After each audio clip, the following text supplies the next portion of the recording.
Hello everyone. Please settle down on your seats. आवाज आ रही? Yeah. I would like to request the people at the back to please settle down. We are starting with the event.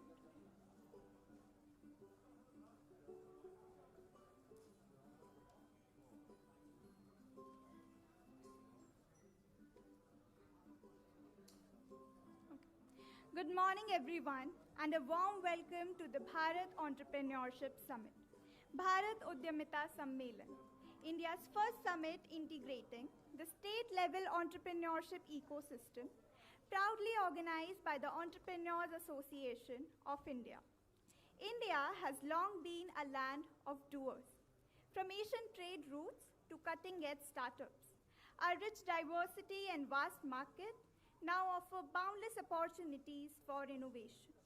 From rural artisans to urban tech leaders, Indian entrepreneurs are driving transformation and making a global impact.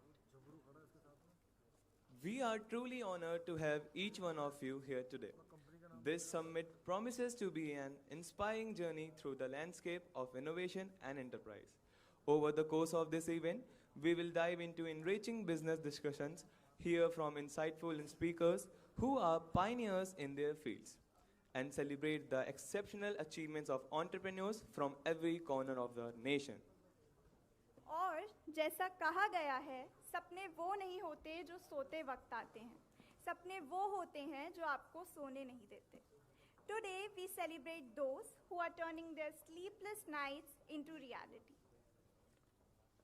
Now it's my honor to invite our esteemed guests to join us on stage. Please join me to welcome Mr. Shombi, United Nations Resident Coordinator in India. I request Mr. Amitav Verma, ex-Banking Secretary, Government of India.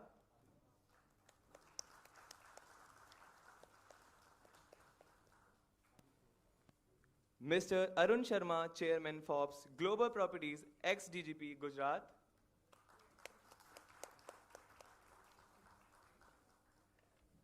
Mr. Abhishek Kumar, President, EIA.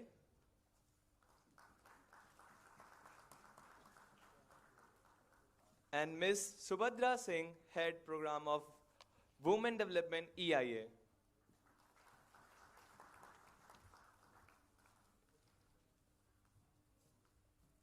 To begin this momentous occasion, may I kindly request everyone, including our esteemed guests, to stand for the national anthem.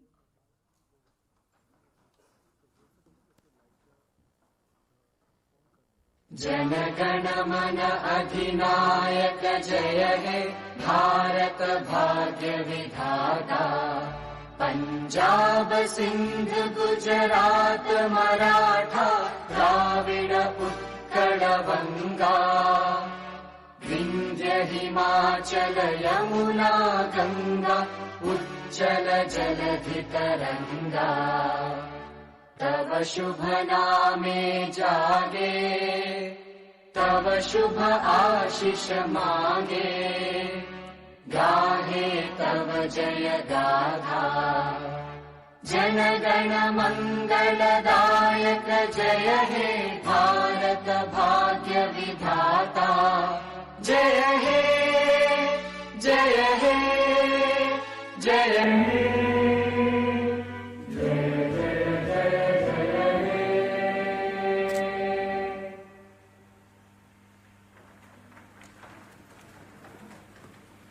Thank you everyone. As a token of our respect and appreciation, we will now present a symbol of gratitude to each of our speakers. We hope this symbolizes the warmth of radiating by their presence here today. May I kindly invite our speakers to participate in lighting the ceremonial lamp.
Thank you, everyone.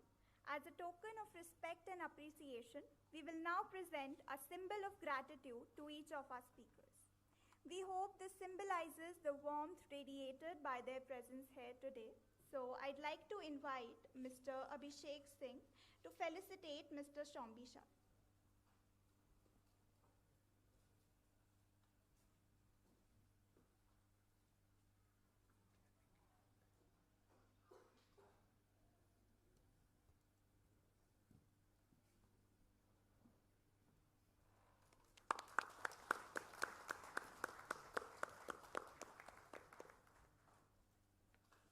Now, I'd like to invite Mr. Jaikan to felicitate Mr. Amitav Verma.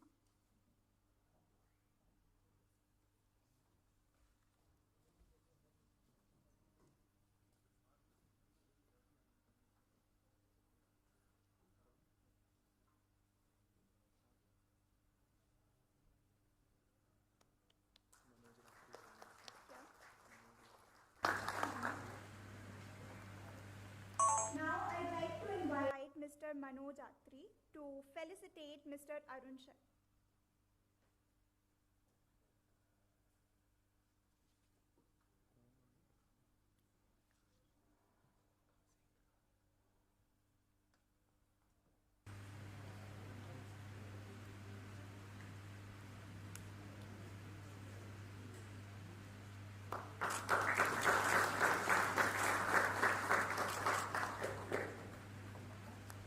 Next up, I'd like to call Mr. Omkar Singh to felicitate Mr. Abhishek Singh.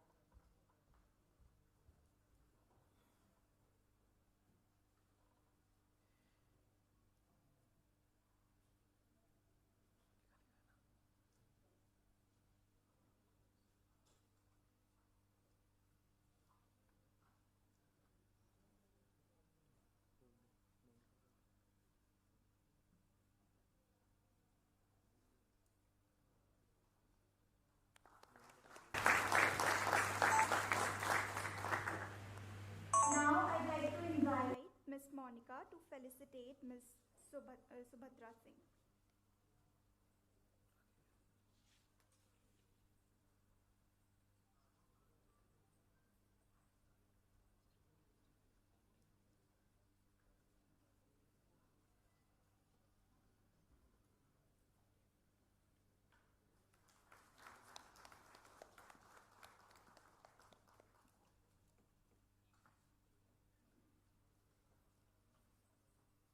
Thank you for your attention. We are excited to introduce the annual Entrepreneur Diary. This diary offers an overview of the Entrepreneurs Association of India, showcasing our mission, the impact we have made, and our vision for fostering entrepreneurial change. To mark this launch, I invite all our esteemed guests to join us on stage for unveiling the diary.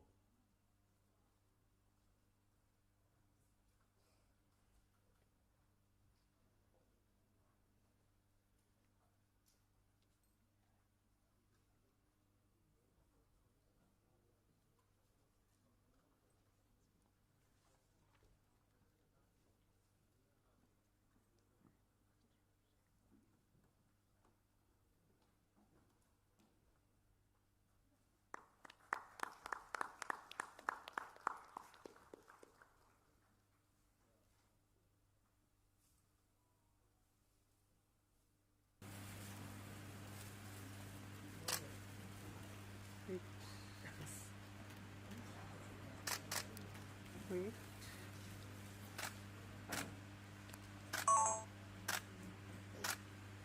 Thank you.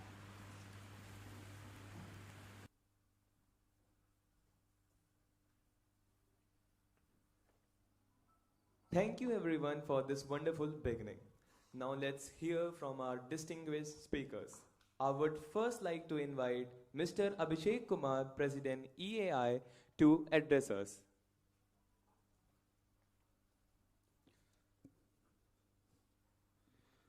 Good morning, everyone. I'm Abhishek, and I'm President of Entrepreneur Association of India. I would like to welcome you all, and I start with welcoming the chief guest, Mr. Shombi Shah. We requested him to raise this occasion, and we are very grateful to him that he is here. I welcome Mr. Amitav Verma, sir, who has been a great mentor to all of us, and several entrepreneurs and startups I have seen, and rather we have witnessed who grow a lot, and not in terms of challenges that they were facing, but also because of the solution that they were able to get. So I welcome you, sir. I welcome our guest of honor, Arun, sir.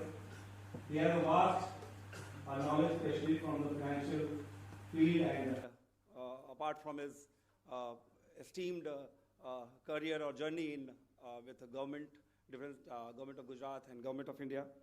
So he has been a great guide to me. I welcome all the entrepreneurs who are present here or who are going to join from all the states of India, who have registered online and they got the confirmation and finally they are here.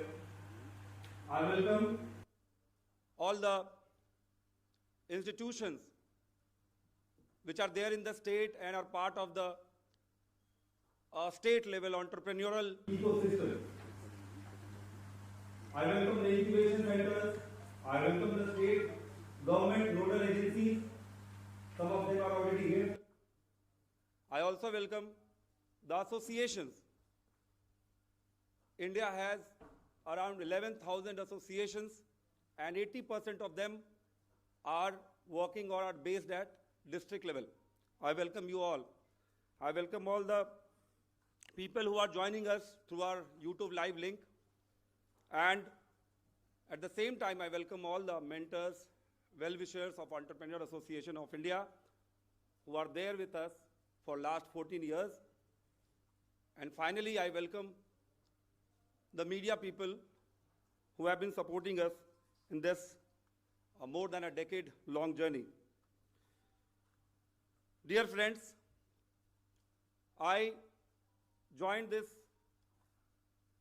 organization almost like in January 2013 as a full-time worker. And we started with district level Startup Yatra. The Startup Yatra workshop in 2013 was a very new one. And it took a great amount of effort to convince the government, the state level authorities that yes, we need to work on 3 particular pillars which we made of that particular workshop. First was motivation. You motivate everyone to be inclined towards entrepreneurship. Even if you are in job, if you are going to make a very good career in job, you have to be enterprising. This is what we thought of. The second was that of preparation. You need to prepare them who are ready to, who want to, who are inclined to be an entrepreneur. You need to prepare them. And the final thing was to execute. If the one who is ready, he or she is ready with a business plan, he or she is ready with a business idea, a prototype, a pilot testing already has been done, you need to help them execute. This one-day summit, as we mentioned in our communication, in last 5 months we have sent more than 4,67,000 emails across India for this summit. And we have mentioned in that email, whoever, I think every one of you have received that email, this is not a one-day summit, but from tomorrow, for 1 year, we are going to provide free business support.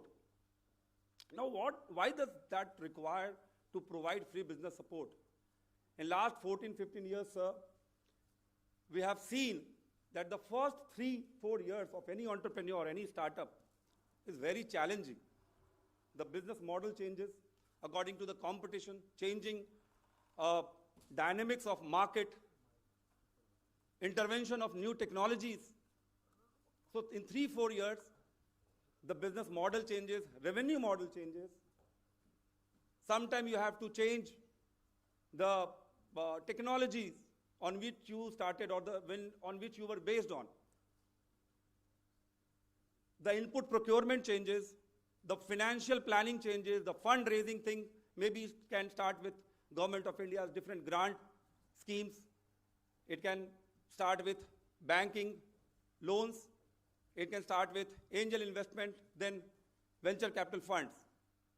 So these all are tracks in the first 3-4 years of any entrepreneur. We felt that there should be an integration of entrepreneurs who are working in Kerela with entrepreneurs who are working in Jammu Kashmir, of startups who are working in Gujarat with a startup who is working in Nagaland, Arunachal, and all the northeastern states of India. There should be an integration of that. Whether it is through, even after post-production, we need marketing, distribution channel support, maybe to in the field of exports. It is not only about connections, but it's also about hand-holding support. And this is what we will try to do from tomorrow. And this has been our agenda and the agenda of Bharat Entrepreneur Summit that we have planned. Sir, after the Startup Yatra, we have worked with governments on drafting the startup policy, cooperative policy, and even industry policy. There are a number of interventions that DTR came into the picture. We were one of the first organizations in India to be recognized as working for entrepreneurship building and even for setting up Atal Incubation Centers. Then there are other ministries, Ministry of Electronics, IT, the MeetY Startup Hub, and then the Ministry of Commerce and Industry Startup India scheme came in January 2016, when the scheme was finally on ground after the announcement in 2015. We were also recognized by Startup India, was one of the first ecosystem builders. It gives a great amount of pride that an organization which started without an office, which was just working online, registered at a Section 8. not-for-profit organization. Now it's a 25,000 plus member organization. We have members, and most of the members who, even I being a president, I'm not able to recognize, but yes, I remember that, yes, we communicated on mail or maybe through calls. India is such a vast country. We need to build this platform a stronger and more, we have to reach more and more remote sector. So this is our target of next 5 years, that around 750 districts that India has, the development and the enterprising work, whether it is through government, through corporate, through community, through academic institutions, research institutions. It should not be limited just to the metros and the sub-metros, but it should reach each and every district of India. And we pledge that we will take it to every district of India when we do the next Bharat Entrepreneurship Summit next year. I also would like to tell you, whenever we conceptualize any summit, any event, we always do with a planning, with a research from the entrepreneurs, that what are the kind of problems we have been facing, how should we design it. So there were a lot of applications even before we had the date announced for the summit. And that's how we thought that we will not make it a one-day summit, but we will continue it for next 1 year, and we will actually make it a business growth summit where there will be people from different states. We will have different sharing of knowledge, technology, business opportunity, partnership opportunity. I myself, as an entrepreneur, I have seen that we started with some model, business model in the initial 3 years, and it changed to a different business model maybe after that first 3 years. And similar thing happened with many of my friends who are doing very well in the startup and entrepreneurship sector. I am very grateful on behalf of our organization and all the international chapters that we have. We have a very good US chapter, UK and Europe chapter, our Middle East chapter, and the Mauritius chapter, who are very active. And because of their mentorship and guidance, we plan every activity. On monthly basis, we do founders meet. Being an IVLP fellow in US, I went to 11 states of US. I learned that US startup ecosystem was established on 4 pillars, which I already said. That's government, academia, corporate, and community. As a community and a corporate, we initiated Founders Meet. It's a completely voluntary initiative, and it is done every month, where all the founders come together, they discuss their ideas. There are people who want to invest, there are people who want investment. So these are different formats. We try to do these activities based on all these formats and all the requirements, from raw material inputs to post-production support, and from emerging technologies to exports. I again welcome you all with giving you a brief introduction of the sessions. We will have a session. The next session will be based on, after the inaugural session, the next session we have, it's based on how the different pillars of ecosystem can be developed, how the different stakeholders can play a role in this. And we have esteemed speakers who have expertise in policies, and they have given their consultation, their suggestions to different government bodies in drafting policies. The last session we are doing before lunch is a session based on fundraising, startups, enterprising ideas, and how Bharat, I say Bharat because we are just minusing only metros, the 4 metros and maybe 3/4 sub-metros from India. So we say Bharat when we say inclusive India. So when we do, how we can change Bharat, develop Bharat through innovation, emerging technologies and innovation. So these 3 sessions, and we will have a lunch, and after the lunch, or maybe during the lunch, we are going to have case-to-case business suggestions. Sir, we have already taken from every delegate, every awardees who are selected. We have taken their feedback that what is the expectation from this summit. Maybe you want partnership in one state, or maybe you want to attach with government schemes. And our guest of honor, Amitabh sir and Arun Sharma sir, they have already guided you. Take this feedback so that we can help all the people, delegates, awardees on case-to-case basis according to their requirements. I again thank you, everyone, and I hope you will have a great day today and for next 1 year also. Thank you so much. Thank you, sir. Now, I'd like to invite Mr. Amitav Verma. Thank you, sir. Now, I'd like to invite Mr. Amitabh Verma, ex-Banking Secretary, Government of India, to address us.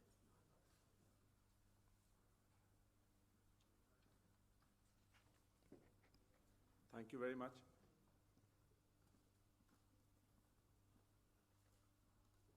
Mr. Shah, Mr. Arun, Abhishek, all the other participants in this conference today.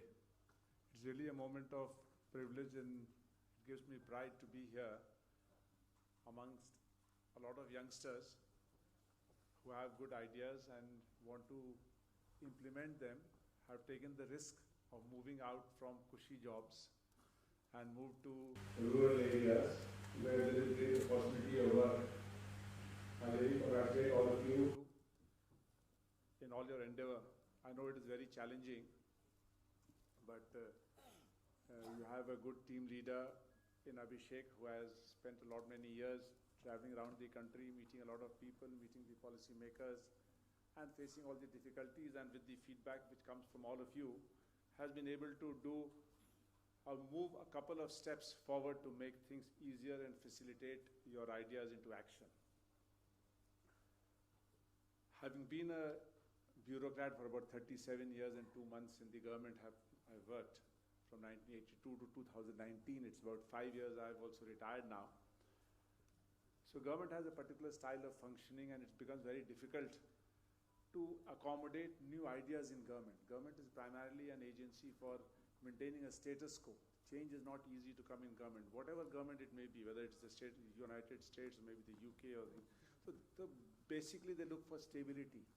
It is the market which drives change, and finally it is the government which has to follow the market and keep improvising itself and its policies and regulatory mechanism to ensure that we have a good environment and good field where people can operate with new ideas. So what I'm trying to basically say is that we have realized in government, after working for so many years, that with such diverse levels of development in the country, with such diversity, while you have maybe some families in India which lead the best lifestyles in the world, but there would be a large population which is still struggling about its next meal. How does it get its next meal from? So that is what Abhishek was trying to say, that Bharat is still lagging behind. There are many states which are lagging behind. But those are pockets of opportunities today with such ideas which you have come up with. And I really was very happy interacting with a lot of them who have understood this. So basically what has to happen is, we have realized in government that a well-regulated institutional structure, centralized decision-making cannot really deliver in such diversity.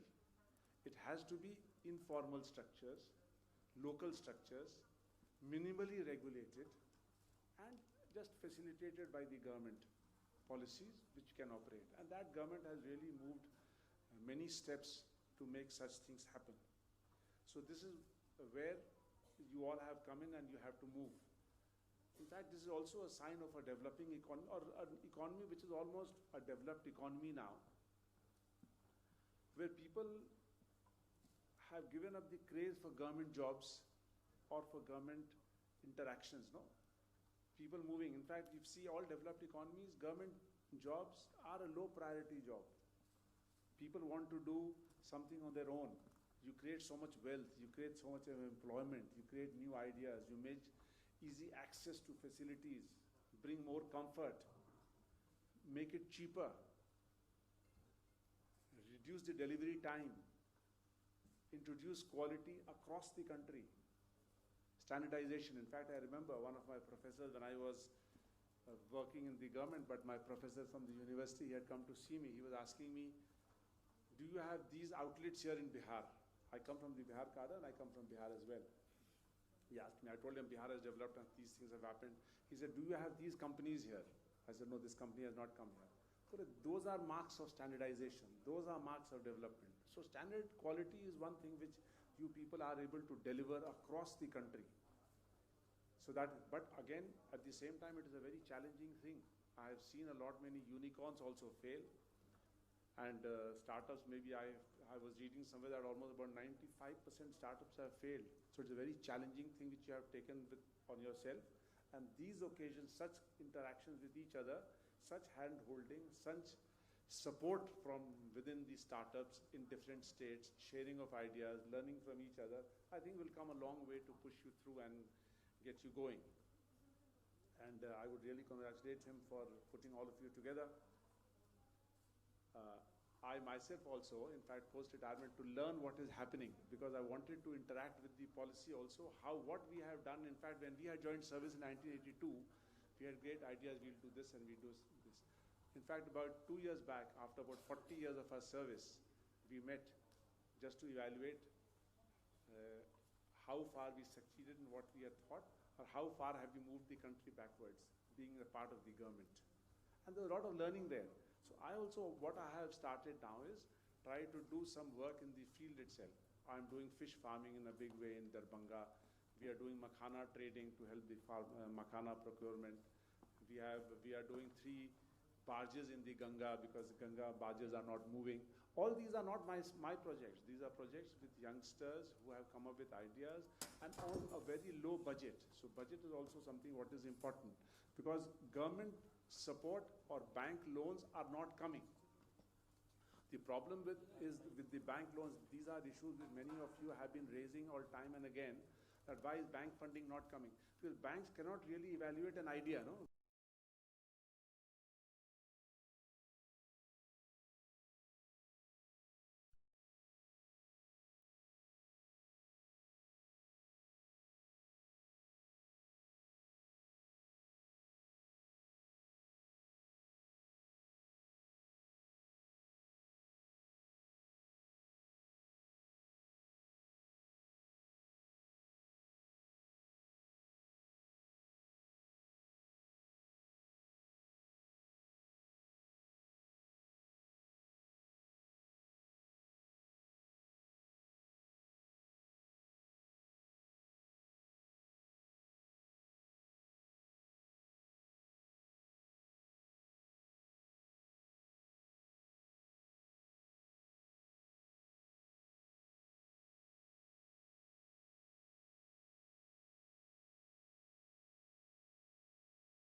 Shri Amitav Verma sir, Mrs. Subadra Singh, head of the Women's Program of EAI, Abhishek Singh, President of the EAI, and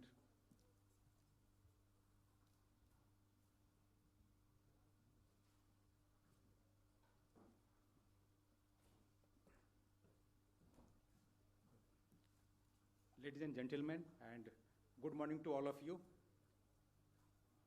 It is an honor to stand before such an esteemed gathering of innovators, visionaries, and change makers of this entrepreneurship meet today.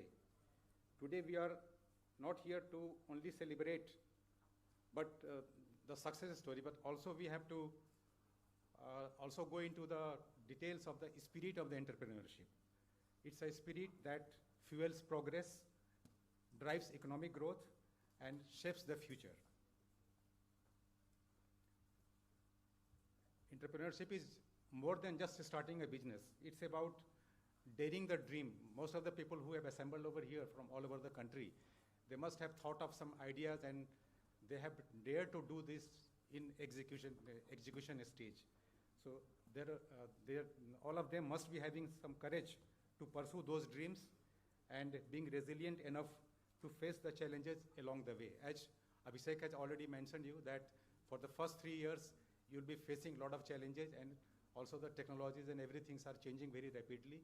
The whole ecosystem is also changing rapidly, so you have to be resilient enough to meet with all these challenges in your way of doing the things and in your functioning stages.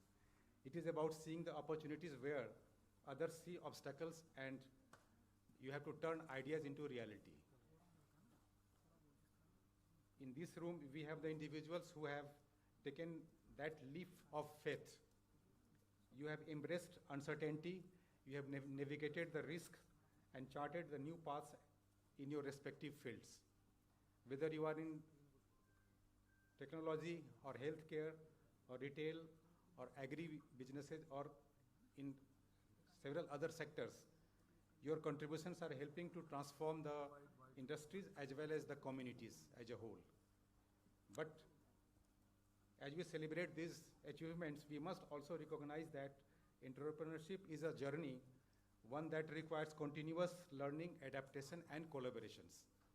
And that is how, that is the reason that all of you have assembled over here to have interactions with each other, because there will be a lot of kind of a complementary roles to be played by each other. Somebody might be starting some entrepreneurship ideas into reality, but they will require a lot of mentorship, they will be requiring some incubations, and they will be requiring certain funds, starting from the seed fund onwards. So there has to be some other people who will be facilitating this. As Amitav Verma sir told that we have a vast experience in the government, so we are in a position to understand the things in a better way because we have got the experience. Because everything has to, the time takes its own course. You can't become overnight experience in any experience, or you can't be expert in anything unless you go through certain obstacles, you go through certain difficulties, and you will try to think over those difficulties, and you will have some kind of a thought process.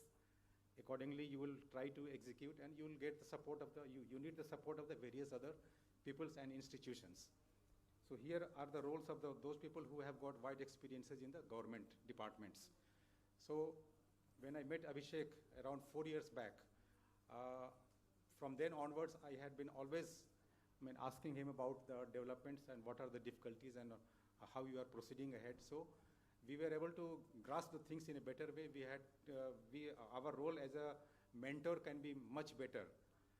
And then we can be a good facilitator, we can be good advisors to them what to do in certain situations.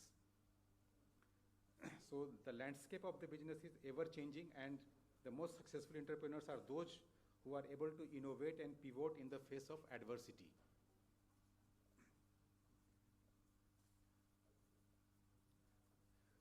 Today's summit is not only sharing the success stories, but we have to also see that we have to also learn the lessons, the challenges, and the strategies for overcoming the obstacles through each other. And you must be having a lot of sessions afterwards where each and every individual will be, some individuals who have achieved certain things, they must be telling you about the different paths they have traveled and the different difficulties and different obstacles they have faced. So that will give an eye-opener for others who are just the beginners. So it is an opportunity to connect with the like-minded individuals, to inspire and be inspired, and to build networks that can support us in all our entrepreneur journeys. As we move forward, let us remember that power of entrepreneurship lies in the ability to make a difference. It is not just making the profits, but about creating some value for customers, value for employees, and value for the society as a whole. So that objective must be kept in the mind. So to all the entrepreneurs here today, I encourage you to keep pushing boundaries, keep innovating, and keep believing in your vision. Your ideas have the power to change the world, and this meet is a testament to the incredible potential that lies within each of you. In closing, I would like to extend my gratitude to the organizers for bringing us all together and to all the participants in making this event a platform for inspiration and collaborations. Let's make the most of this opportunity to learn, grow, and take our entrepreneurial endeavors to a new heights. Thank you, and I wish you all a successful and enriching experiences of this meet. Thank you very much. Jai Hind.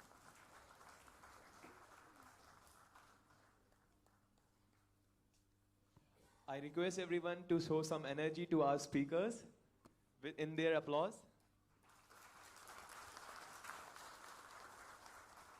Thank you so much, sir. That was truly inspiring. Now, join me in welcoming Ms. Subadra Singh, Head of Programs for Women Development, EAI, to address us.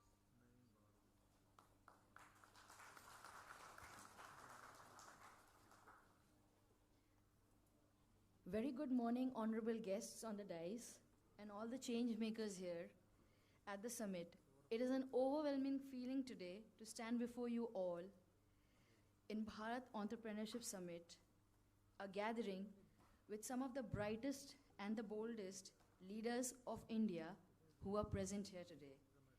Today in this summit, we have entrepreneurs and rising startups from all across the country and representation from every state of India with a vision of trying to build an integrated platform for all the entrepreneurs which will connect them with each other from Jammu and Kashmir to Kanyakumari and from northeastern states to Gujarat. As we at Entrepreneur Association of India believe that true success lies not just in innovation but in inclusive innovation, which tries to uplift the communities and ensures sustainable growth for all, regardless of geography, gender, or background. And keeping this in mind, Entrepreneur Association of India has played a significant role through its workshop and district-level engagement programs in the past in creating a supportive ecosystem and environment for startup, youth, especially women and SMEs in every state through its state chapters. We have completed more than 200 startup workshops, I suppose, and more than 80,000 physical interactions, which has benefited more than 2,500 startups and entrepreneurs, and has created more than 5,000 entrepreneurs. And now, through this integrated platform, we aim to promote ease of doing business, digital transformation and tech integration, mentorship and incubation program, networking and partnership linkages, decentralization and support for SME, rural, and women entrepreneurs, access to global market with the motto of taking local to global, and skilling and capacity building, and many more. And we have not just imagined this. We have already started working on this, and our participants will know that better, because I suppose each and every participant here sitting in this hall have not just got messages from our team from the last few days, but each and every one of you have got call from our team trying to understand what is the kind of support system that you are looking forward to from our organization, Entrepreneur Association of India, in order to grow your business further. And in this summit, I would say this is not the end of it, it's just the beginning of our interaction with you. And I would conclude by saying that as you network and exchange ideas and explore opportunities at this summit today, try not to just think about what you can achieve out of it, but what you can contribute and how your innovation can uplift the rural and empower the woman and make your business a force for good. And I would like to thank you once again for being a part of this summit, to all the participants and the esteemed guests here. Thank you.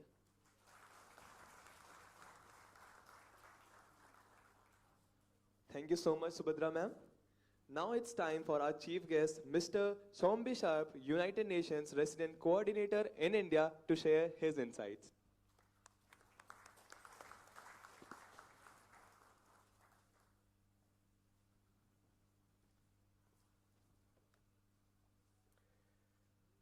Mr. Amitav Verma, Mr. Arun Sharma, Mr. Abhishek Kumar, and Ms. Subadra Singh from EAI, who have brought us here together today. On behalf of the United Nations in India and as representative of the UN Secretary General, it's an honor and pleasure to be here today with you to offer a warm namaste. Mujhe BHARAT Enterprise Summit mein aakar bahut khushi hui.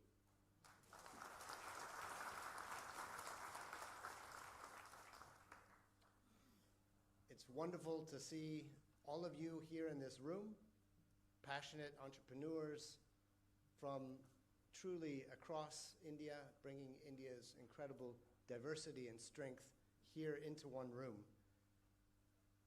And I think that I should, as we are all consuming the news, reading newspapers, opening up our devices, start, unfortunately, a little bit with the bad news. The bad news, of course, is that if we look at the Global Sustainable Development Goals, our roadmap as humanity to a prosperous future, we see that only 17% of our targets to 2030 are on track. And fully a third have either come to a halt or are regressing. We see that with current trends, over 500 million people across the world will still be living in extreme poverty by 2030.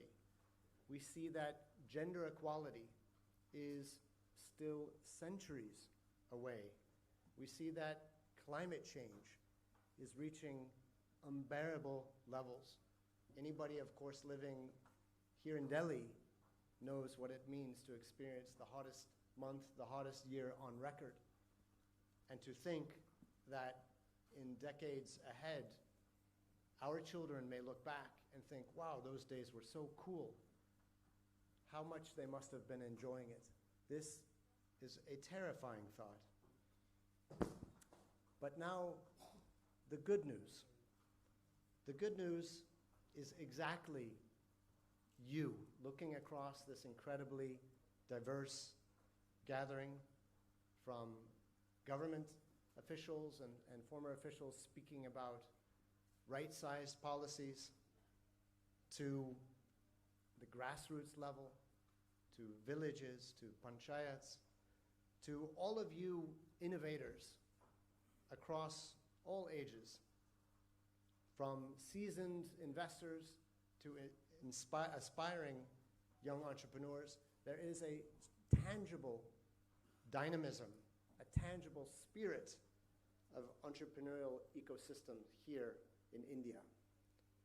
And as we know across the world, and here in India, absolutely it is true that entrepreneurship, that spirit, is the engine of progress. Transforming ideas, new ideas, ideas that somebody didn't have the day before, into reality, and to bring to bear against the challenges that we face.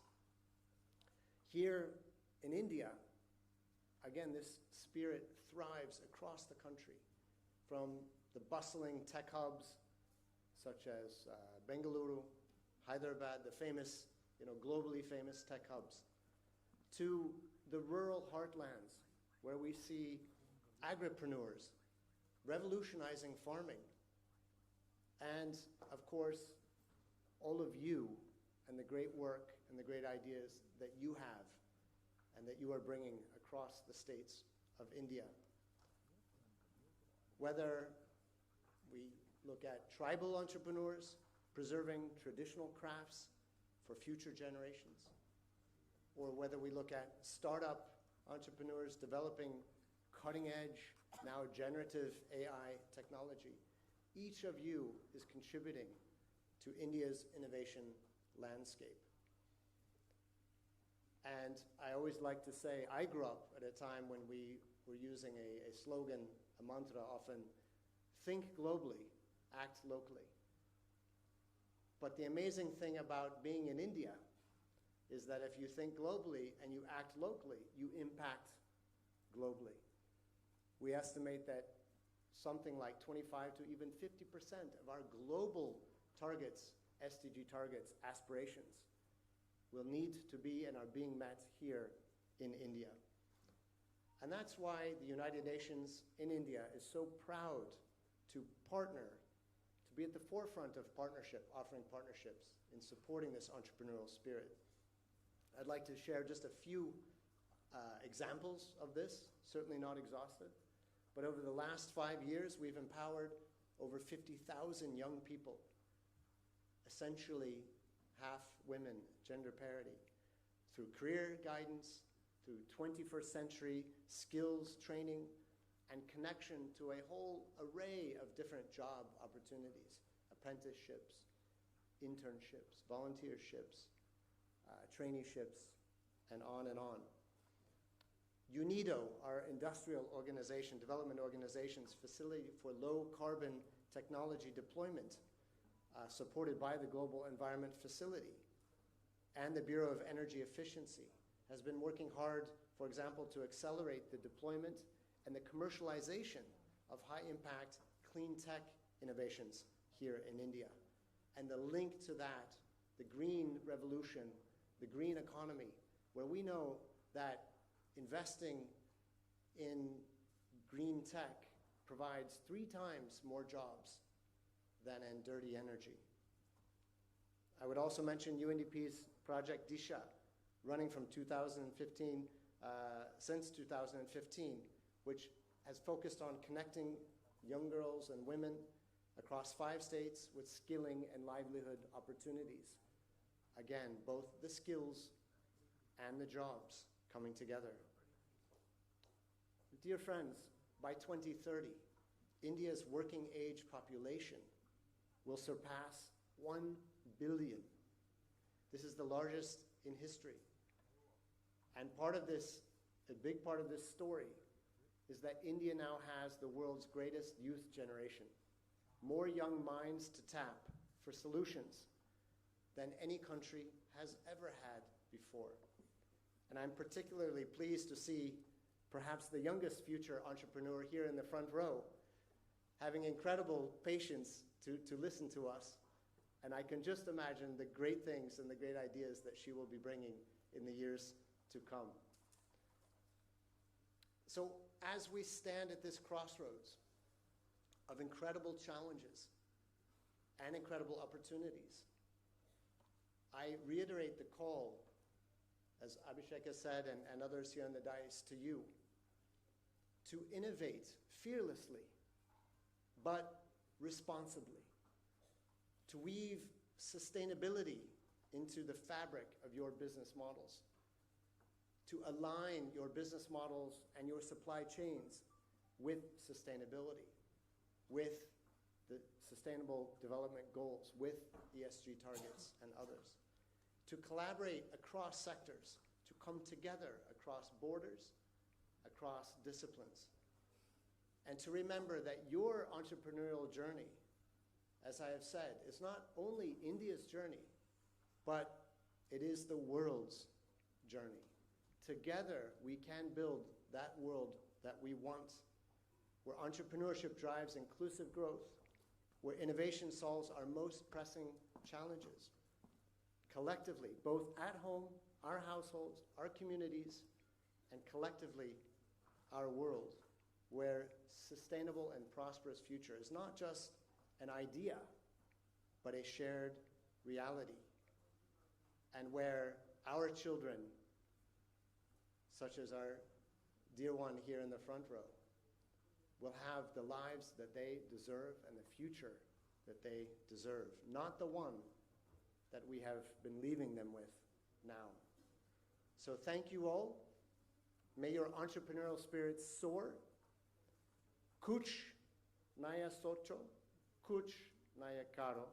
Sate to sambhav hai. Bahut dhanyavad.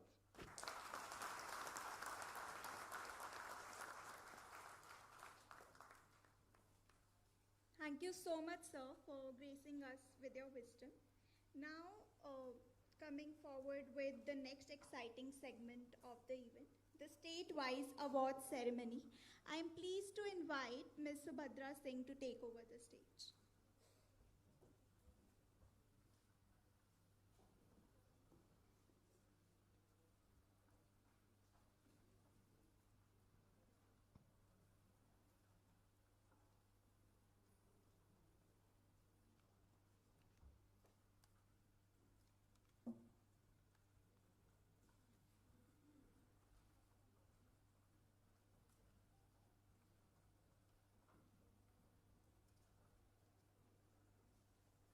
Okay, so before we start the award ceremony, I would just like to add that these awardees and these entrepreneurs are not just wealth creators. They are nation builders. You have created jobs, innovation, raised the standard of living of countless individuals with your vision, courage to walk a different path, and has given economic growth, social development, and global competitiveness. Due to less time, I would request all the volunteers to take care so that each of our awardees come on the stage as quickly as possible to receive the awards. We have 8 categories for the awards. The first category is the National Entrepreneur Award. There are 4 entrepreneurs who would be receiving this award from entire country. First, I would request Mr. Nishant Nachiketa from Smartivity Lab Private Limited to come up. Mr. Rajiv Sangvi from Green Evergreen Recycle Karo Private Limited to please come up on the stage. Mr. Rajiv Gupta from Alexis Global Private Limited to please come up.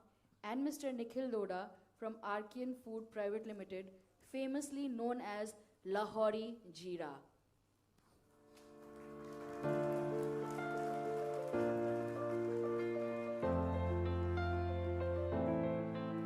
I would also request the awardees to take the award and stay back on the stage for 2 minutes for the photograph. Please do not leave the stage.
Thank you. The next category is the Bharat Incubator Award. We have 6 awardees in this section.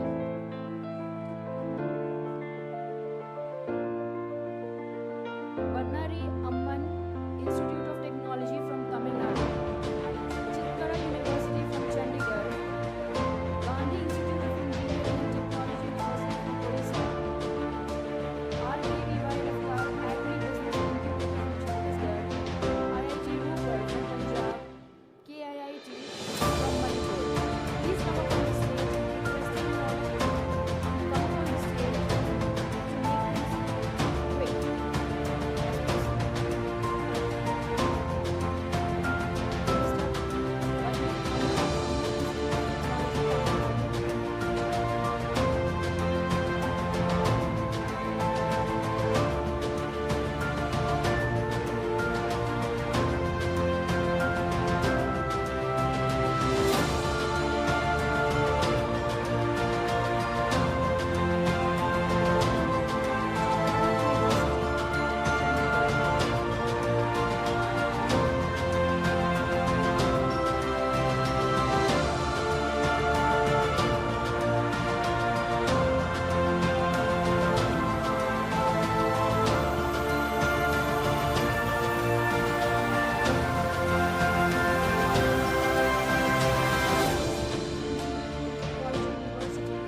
Rural Health Data Lab, Tamil Nadu, Second Heart Physio Foundation, Telangana, Delberto Ecom Private Limited, Uttar Pradesh, and Mulya Creations LLP, Uttarakhand. Request all the ladies to please come up in the sequence that I have mentioned to come up on the stage. Happy City Food Private Limited,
Delberto Ecom Private Limited, Uttar Pradesh.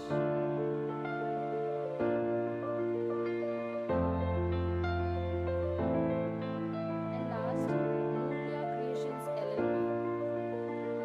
These are the beautiful women from all across the country who have traveled here to receive this award. I'm thankful.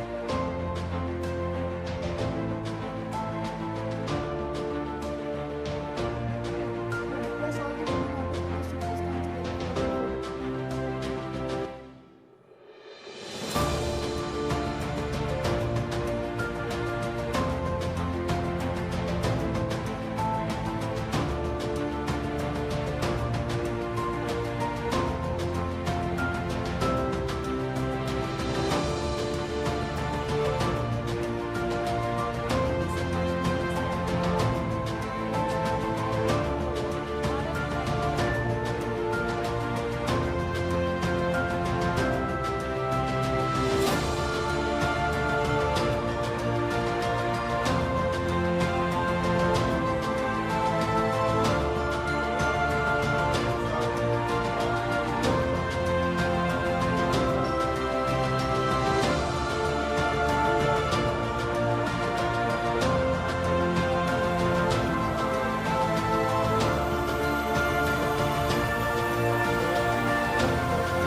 what we are doing.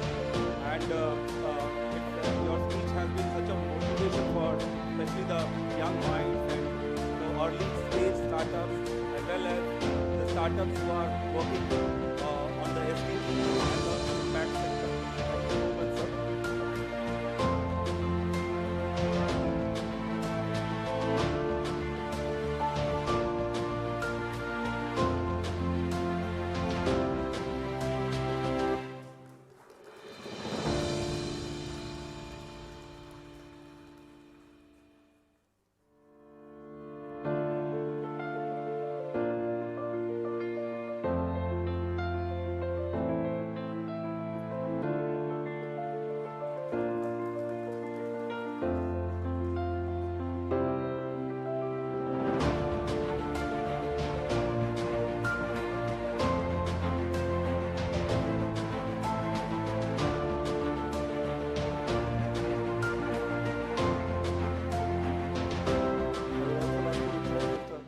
Saurav Shah.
Private Limited.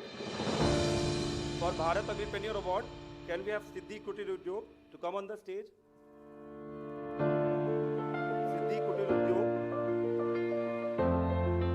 Bharat Agripreneur Award, Bharat E-Krishi, Ajido Private Limited. Let's clap the hand please and make this Kisan Mitra Agro Science Private Limited. Kisan Mitra Agro Science Private Limited. Vriddhi Jal Agri Technologies Private Limited. Vriddhi Jal Agri Technologies Private Limited. Animeta Agritech Private Limited.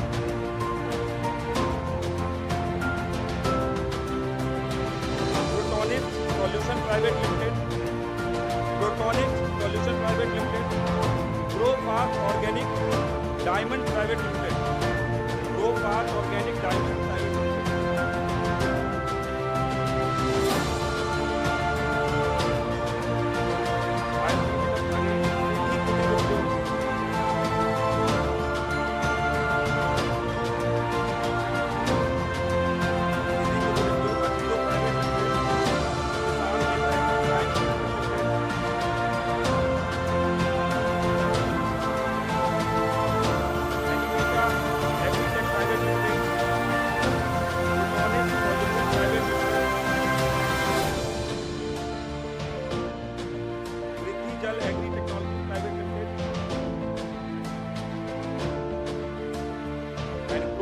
Organic Diamond Private Limited.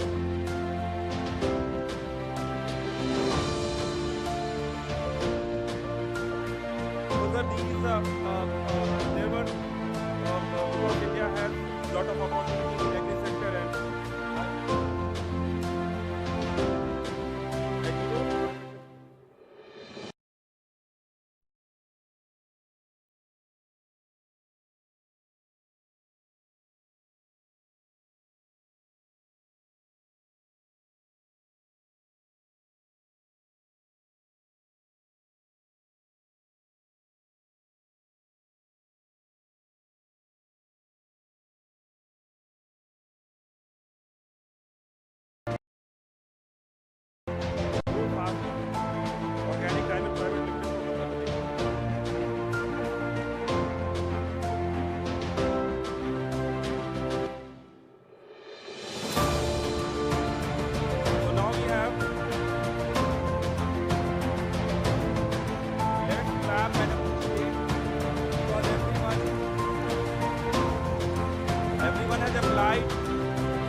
किया गया और बहुत बड़े हम लोग के mentor हैं agree sector में।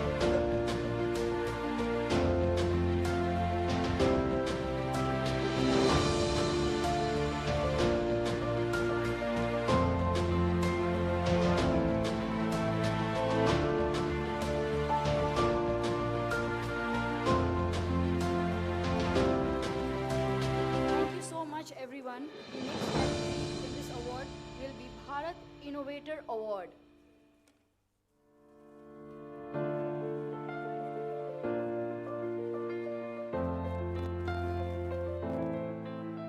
The first one would be RV Agni Ventures Private Limited, Delhi. Anna Creations, Chhattisgarh. Myotech Rehab LLP, Haryana. Forbes Technologies India Private Limited, Karnataka. Agnistoka Universe Tech Private Limited, Madhya Pradesh.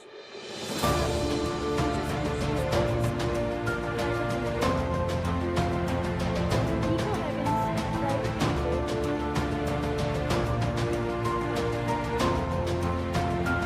Artillery Technologies Private Limited, Art Technologies India Private Limited, Karnataka. Agnistoka Digital Universe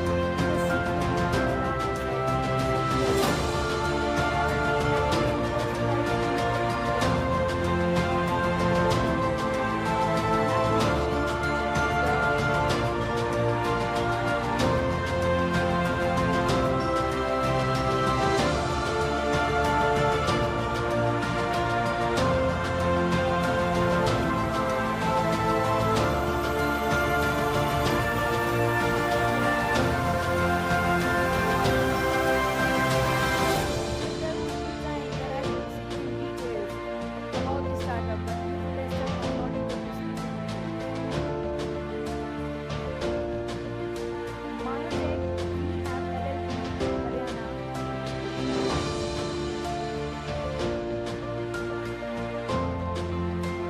Private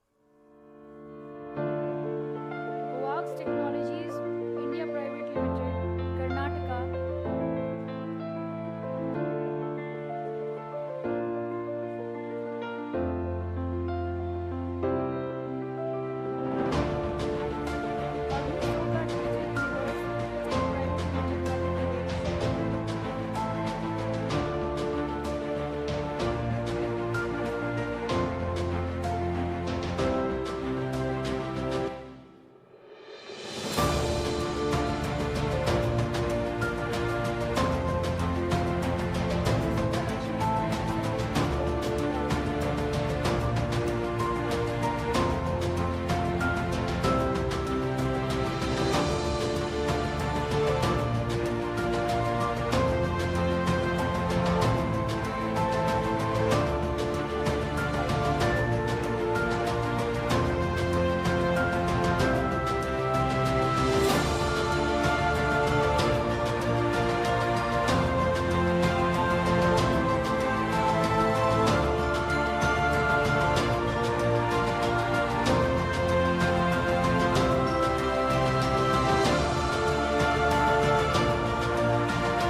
request all the awardees to come forward for a group photograph, please.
Sai Research Institute Private Limited,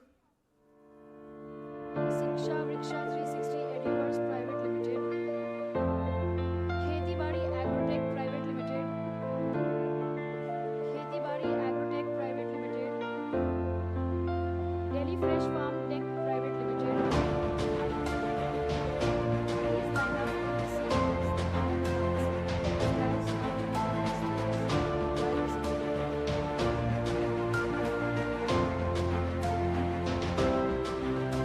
Beauty and Grooming Services LLP.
Technologies Private Limited, Madhya Pradesh.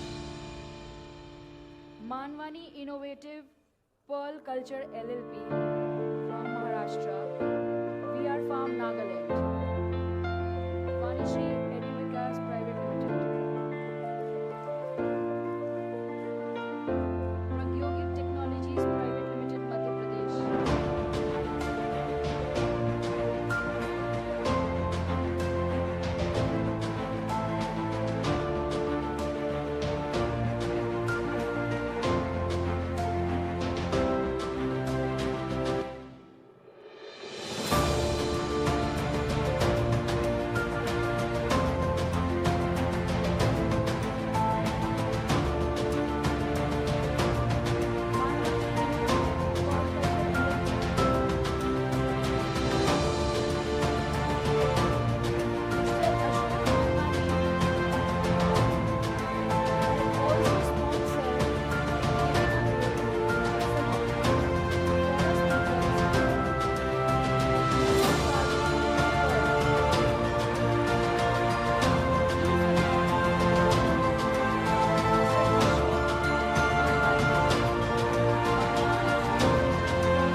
Partner Tripura, Green Partner Tripura, Green Partner Tripura, Divyam Ahar Private Limited, Uttar Pradesh, and Universal Ali Green Technology Private Limited from Uttar Pradesh. The last three names that I've taken, please note down. Roja's Industries, Telangana, Green Partner Tripura, Divyam Ahar Private Limited, Uttar Pradesh, and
so much, everyone.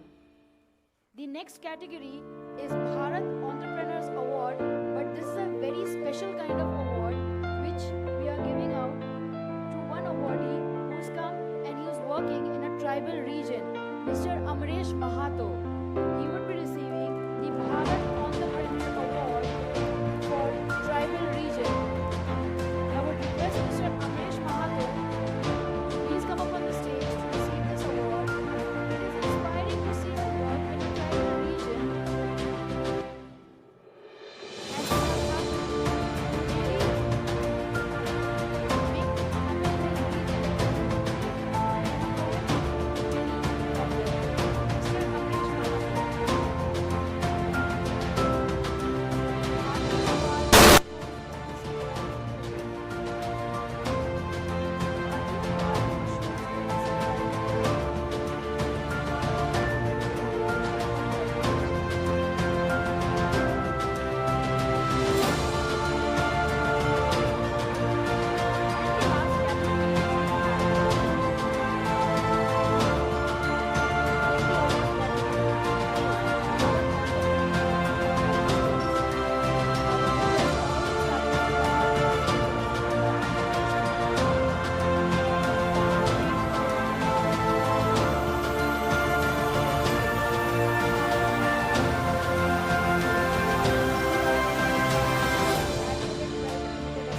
Mr. Amresh Chhattisgarh, Yash Shooting Academy, Goa,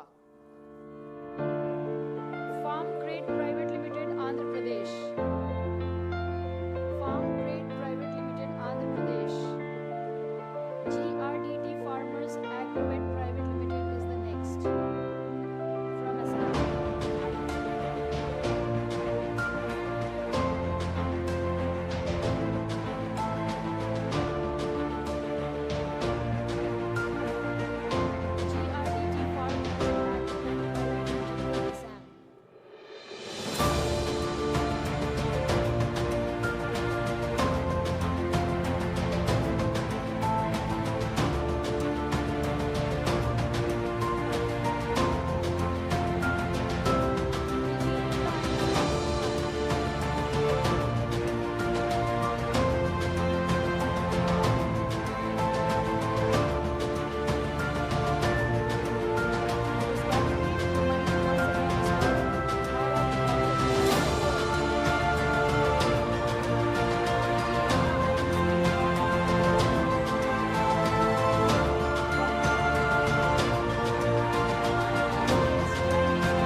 I would request all the entrepreneurs and startups to please speak to the guests, not on the stage but below the stage, because it will delay the program.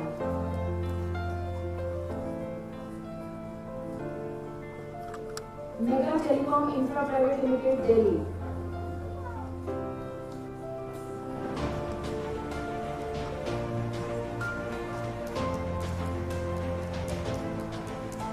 Institute of Business Lagao, Delhi.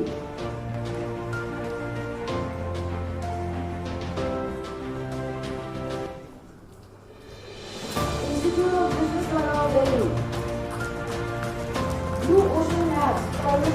Delhi.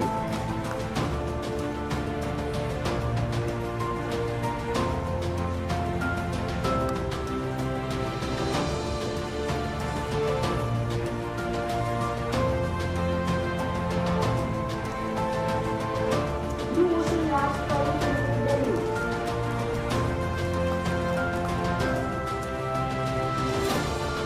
Miss Shombi Private Limited, Delhi.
Yash Shooting Academy, Goa.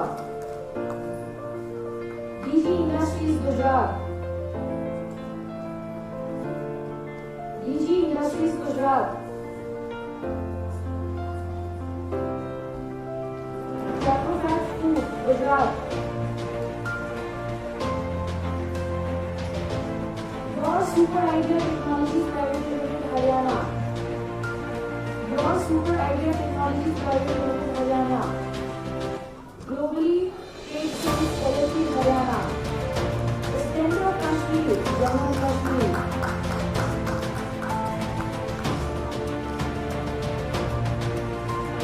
Rasim Agro Product Private Limited, Jammu and Kashmir.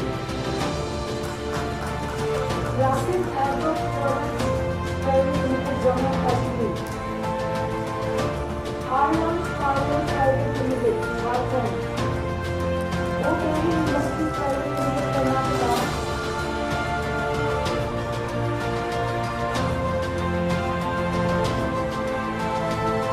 Arun Short-Term Foundation, Kerela.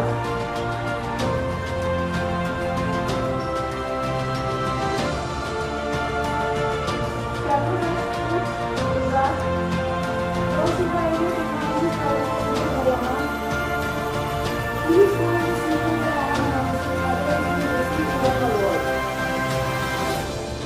DG Industries, Gujarat, Caprofac Food, Gujarat, Super Idea Technologies Private Limited, Delhi.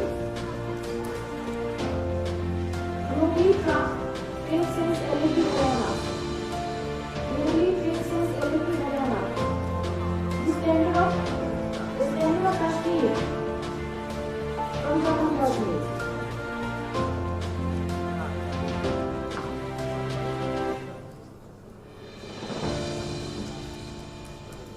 Yasin Agro Product Private Limited, Jammu and Kashmir. Launch Parlor Private Limited, Jharkhand. Launch Parlor Private Limited, Jharkhand. Voluntary Industries Private Limited, Karnataka.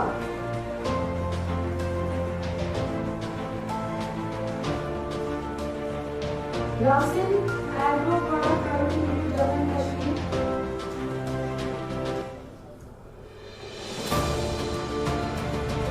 We have Yasin Agro Product Private Limited, Jammu and Kashmir here on the stage.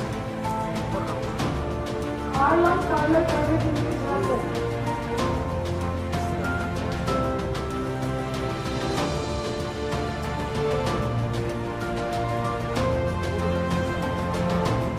Next will be Voluntary Industries Private Limited,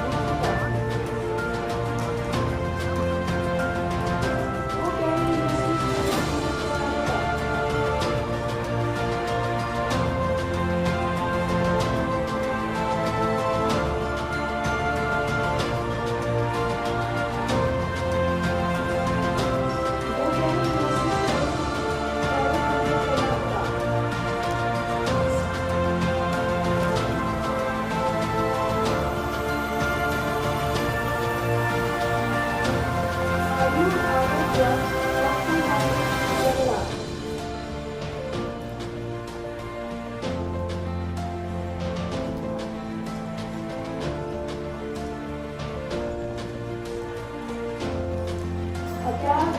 Research Labs Private Limited, Kerala. Garvish Pharmaceuticals Private Limited, Madhya Pradesh. VAM Agro Processing, Madhya Pradesh.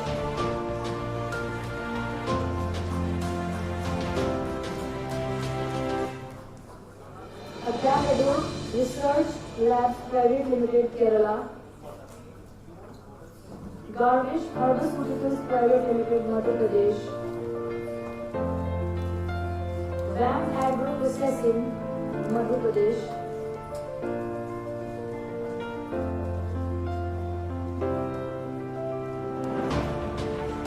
Renew Agri E-Commerce Private Limited, Maharashtra. Renew Agri E-Commerce Private Limited, Maharashtra.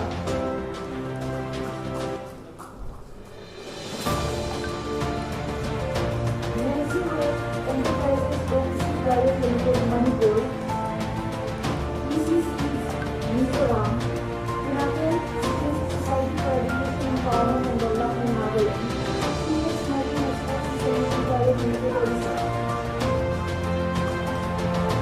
Renew Agri E-Commerce Private Limited, Maharashtra. Enterprises OPC Private Limited, Manipur. Renew Agri E-Commerce Private Limited, Maharashtra. We have it.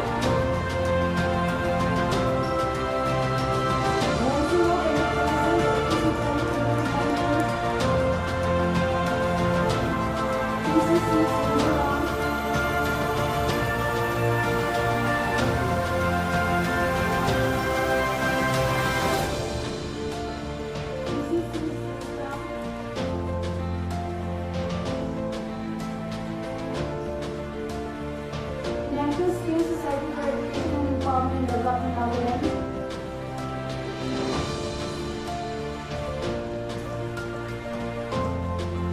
United States Society for Education and Empowerment and Development, Nagaland. Phoenix Marine Exports and Solutions Private Limited, Odisha.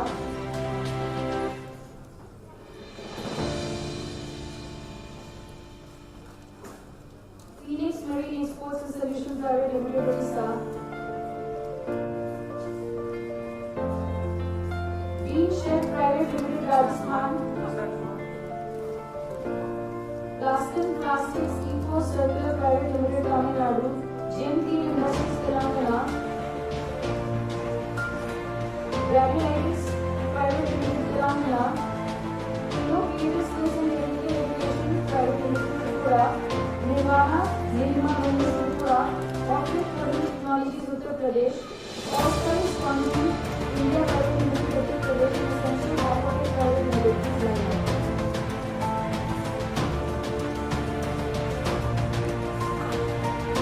Phoenix Marine Export Private Limited, Gujarat, Odisha. Next is Green Shed Private Limited.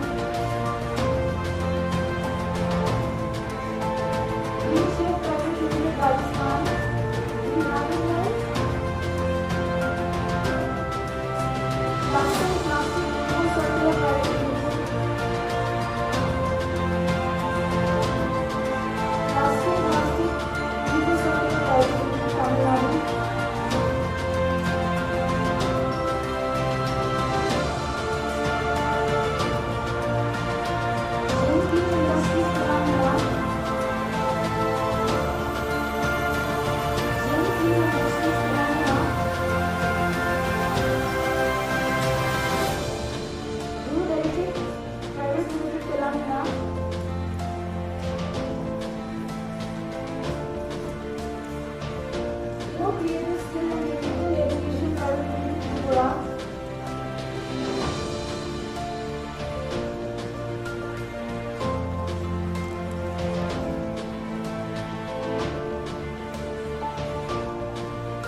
Nirvana Nirma Wellness Tripura,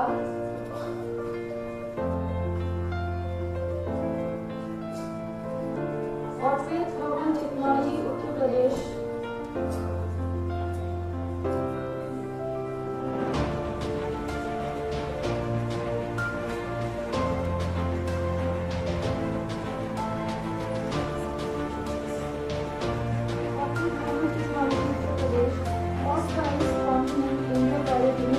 Uttar Pradesh,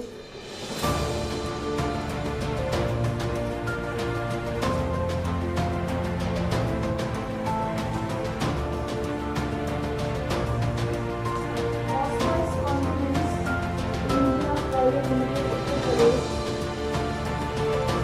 We have Gujarat,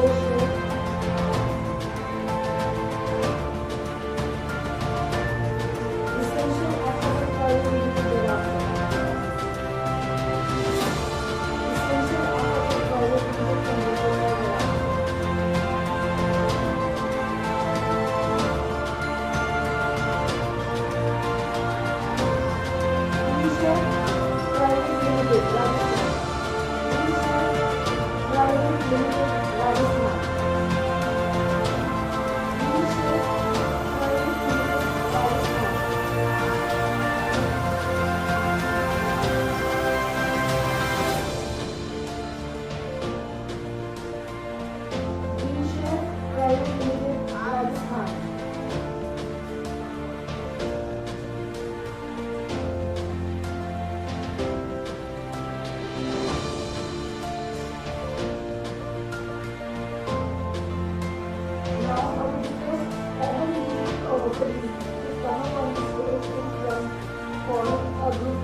At the back, I don't want to demean anyone, but people who are short, please do it, friend.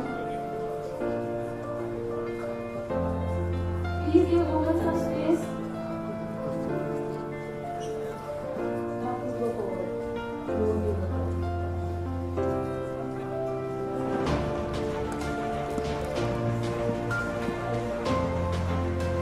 Volunteers, please help in arranging from front. How is the view?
Thank you so much for the award ceremony.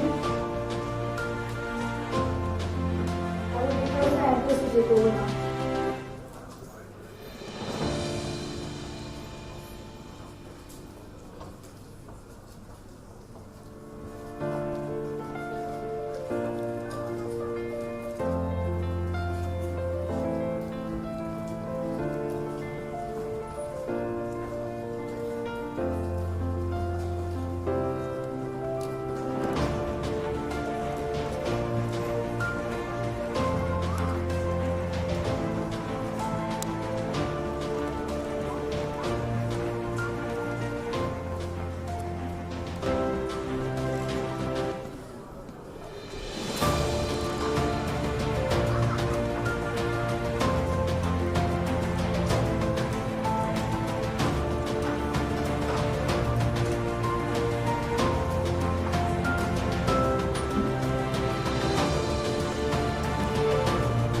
As we move further, I request Abhishek Kumar sir to felicitate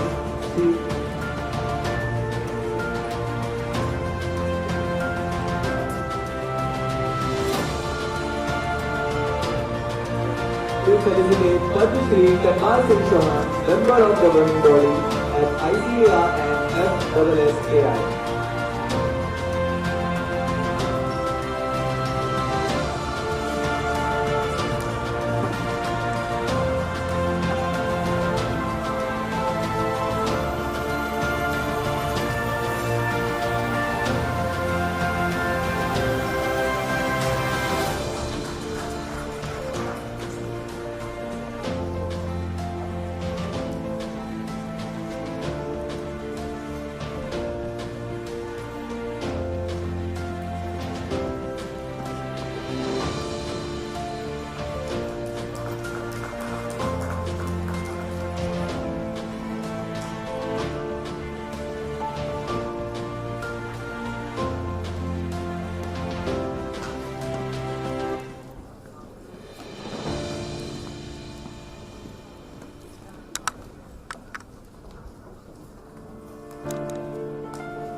Request now Mr. Abhishek Verma to give a memento as a honor to Mr. Amitav Verma.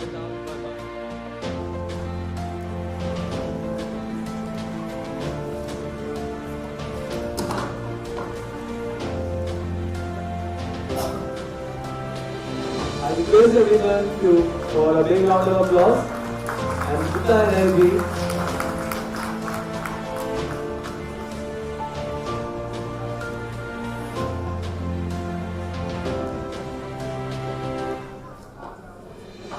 Now I request Mr. Suryan sir to give a memento as an honor to Mr. Arun sir.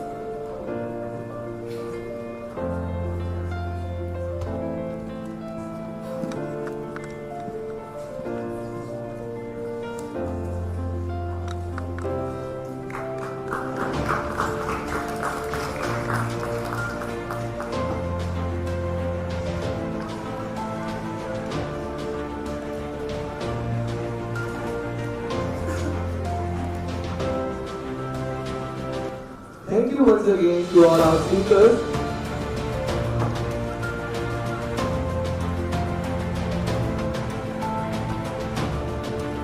Please take your seats as we proceed with the rest of our program.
Now I request Ms. Sangeeta Bhagat, founder of Social Bytes, and Ms. Bharti Birla, Enterprise Development Specialist, ILO, to come on the stage, and then we will move further.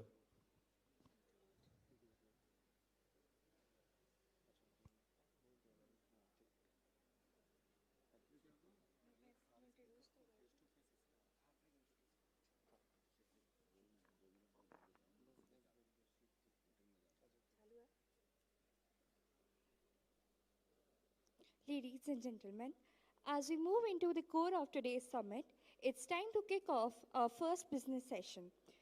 Pillars of the entrepreneurial ecosystem, learnings from around the world. Entrepreneurship thrives when the right ecosystems are in place, and today we'll explore how various global ecosystems nurture innovation, collaboration, and sustainable growth.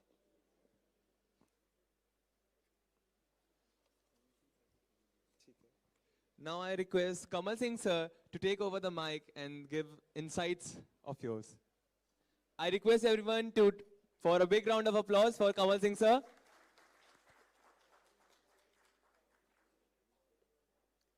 आदरणीय सम्मानित भाई बहन जो यहाँ आए हैं और जिन्होंने स्टार्टअप शुरू किए हैं या कुछ उद्योग उद्यमिता कर रहे हैं अपने अपने प्रदेश में, आप सबका को मैं नमन करता हूँ कि आपने अच्छा कार्य किया।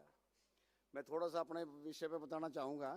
मैं एक छोटे से किसान से पद्मश्री तक कैसे पहुँचा, एक छोटा सा शॉर्ट में मैं आपको बताऊँगा। मैंने 15 वर्ष की आयु में 1978 में खेती शुरू की, पहले बासमती धान की, फिर खेत में आमदनी किसान की कैसे बढ़े इस विषय पे मैं काम करता रहा। बहुत से मैंने प्रयोग किए, बहुत बड़ा फेलियर भी मैं रहा हूँ, मैं फेल होता रहा। इसी बीच में राजनीतिक क्षेत्र में भी गया, गांव का सरपंच रहा, चुनाव लड़े लोकसभा विधानसभा, और उसमें भी ज़्यादा आगे नहीं बढ़ पाया। 1998 में पता चला कि बेबीकॉर्न की कोई खेती होती है और बेबीकॉर्न की खेती शुरू की और वहाँ से मैं शिखर तक पहुँचा। पहले 1998 में मैंने शुरू की, पड़ोस के किसानों ने शुरू करी, फिर पूरे गांव ने, क्षेत्र ने। जब मार्केटिंग की दिक्कत आई तो उसमें पहले 5 स्टार होटल में बेचा, फिर मंडी बेचा, फिर प्रोसेस इंडस्ट्री को बेचा, और जब प्रोसेस इंडस्ट्री ने लगाने से मना किया तो अपनी इंडस्ट्री लगाई। 2009 में पहली इंडस्ट्री, 12 में दूसरी, 2015 में तीसरी और 2019 में चौथी इंडस्ट्री लगाई, जिसमें हमारे यहाँ लगभग 500 महिलाएं काम करने लगी और 10,000 किसानों की आमदनी 4 गुनी हो गई। इस बात को देखकर इस बात को सरकार ने सोचा, और मैंने पद्मश्री के लिए अप्लाई भी नहीं किया था, परंतु कहाँ से मेरा नाम जो है 25 जनवरी 2019 को पद्मश्री के लिए मेरा नाम डिक्लेयर हुआ, और 16 मार्च 2019 को महामहिम राष्ट्रपति जी ने पद्मश्री से सम्मानित किया। ये एज ए किसान मेरी छोटी सी जीवनी रही है। इसके साथ मैंने लगभग 8-10 ये देशों की यात्राएं करेगी, मैं उनका जिक्र आपको करना चाहूँगा।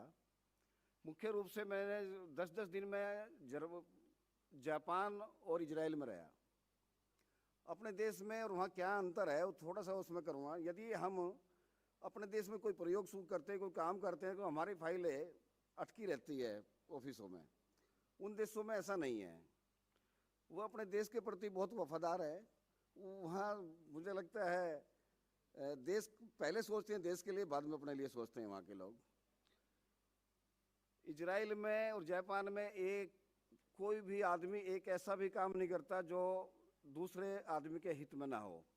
रास्ता छोड़ना, कोई क्रॉसिंग नहीं करना, और अपने देश के प्रति सबसे फर्स्ट है। जब मैं एक उदाहरण देना चाहूँगा, जब हम जा रहे थे जापान में, हम वहाँ की सरकार के गेस्ट थे, तो एक हमारा मित्र वहाँ आ गया। उसने जब हमारे साथ नाश्ता किया तो उसने पेमेंट किया। उसने कहा जी सरकार के पैसे से आप नहीं खाएंगे, आप गेस्ट है, आप अपना पैसा दीजिए। तो इस तरह का उनके देश में भावना है, अपने देश के वे सरकार का भी कोई पैसा बर्बाद करना नहीं चाहते।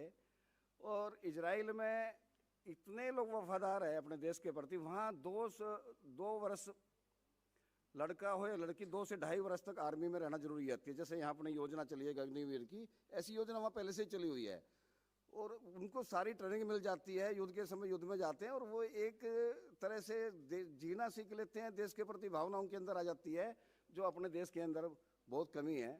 हमारा देश पहले विश्वगुरु रहा, सबसे ज़्यादा जो विद्या थी वो अपने देश में थी, अब थोड़ा थोड़ा पीछे होता जा रहा है।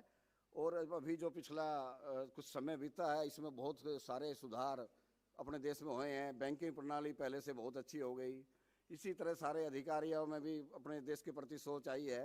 तो हमारा देश भी ऐसा नहीं है कि पीछे जाता जा रहा है, आगे बढ़ रहा है। और एक दिन ऐसा होगा यदि सोच हमारी आगे अच्छी होती है तो हमारा देश विश्व गुरु बनेगा और सबसे आपके दुनिया में पहले ही तरह ही जाएगा। और मैं थोड़ा सा जिक्र करूँ, आप उद्योग की बात हम करें तो हमारे यहाँ हर गांव में हर उद्योग था पहले।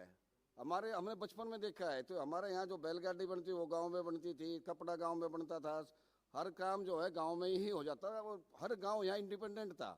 हर गांव की व्यवस्था एक देश के जैसा एक देश होता है ऐसे हर गांव की व्यवस्था थी। और इसका रीजन भी रहा कि गुलाम हो गए, हम एक दूसरे पे जाते नहीं थे, आते नहीं थे, ज़्यादा संबंध नहीं था और अपने गांव के में ही सब कुछ हमारे यहाँ उपलब्ध होता था आसानी से। तो कहीं ज़्यादा बाहर आने जाने की हमें ज़रूरत नहीं होती थी। तो एक उद्योग की व्यवस्था पहले गांव लेवल पर थी, परंतु आज समय वो नहीं है। आज तो ग्लोबल समय आ गया है, आपको उद्योग करना ग्लोबल में करना है, अपने देश में करना है। तो इसके लिए आप आगे आए हैं, आप सबको बधाई के पात्र है। और आपको जो अवार्ड मिला है इतना अच्छा, आपको एक तरह से अवार्ड क्या होता है, मुझे भी बहुत से अवार्ड मिले हैं। तो अवार्ड मिलने से क्या हो, एक आप आत्मविश्वास बढ़ता है। आत्मविश्वास जब आपके अंदर बढ़ेगा तो आप आगे जाने के लिए और उत्साहित होंगे। तो आपको इस अवार्ड से मैं उम्मीद करता हूँ आप उत्साहित हो और अपने देश को आगे बढ़ाए, अपने कार्य को आगे बढ़ाए, अपने देश को आगे बढ़ाए। और एक बात का आप ध्यान रखें, जो आप काम कर रहे हो वो किसी के विरोध में ना हो। मान लिया हम कोई काम कर रहे हैं वो पर्यावरण को बहुत खराब कर रहा है तो वो भी नहीं हो, उससे भी हमें बचना है। हम कोई काम कर रहे हैं अपनी कमाई के लिए, दूसरे लोगों को कोई नुकसान हो रहा है वो भी नहीं होना चाहिए। मानव जीवन हमें मिला, मानव जीवन इसलिए मिला है कि हम एक दूसरे की सेवा करें, एक दूसरे लूटने के लिए, एक दूसरे की सेवा करने के लिए मिला है। और हम आपसे उम्मीद करता हूं मैं पद्मश्री होने के कारण या एक छोटा सा किसान होने के कारण कि आप ऐसा कार्य करें जिससे किसी दूसरे व्यक्ति को नुकसान ना हो, दूसरे व्यक्ति के आप काम आए हमेशा। और हर मानव के मानव हित में आप काम करें और पर्यावरण को ध्यान में रखते हुए काम करें। धन्यवाद।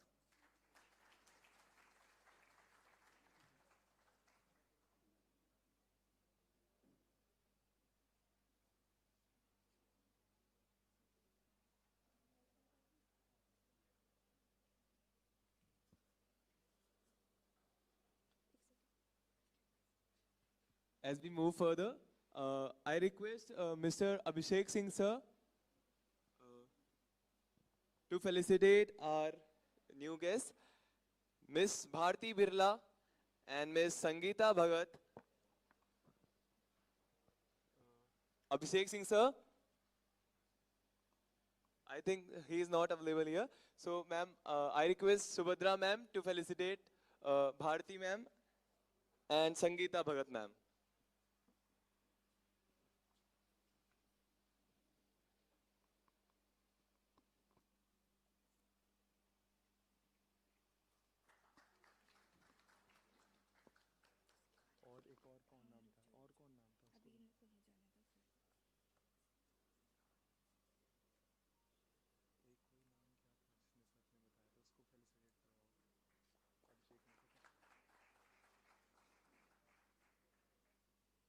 Thank you so much. Now I would request Sir Saurav Shah, Executive Director, PPL, Government of India, to please come up on the stage. I would request Ms. Subadra, Mr. Abhishek Singh to come and felicitate Mr. Shashank. Please give them a big round of applause.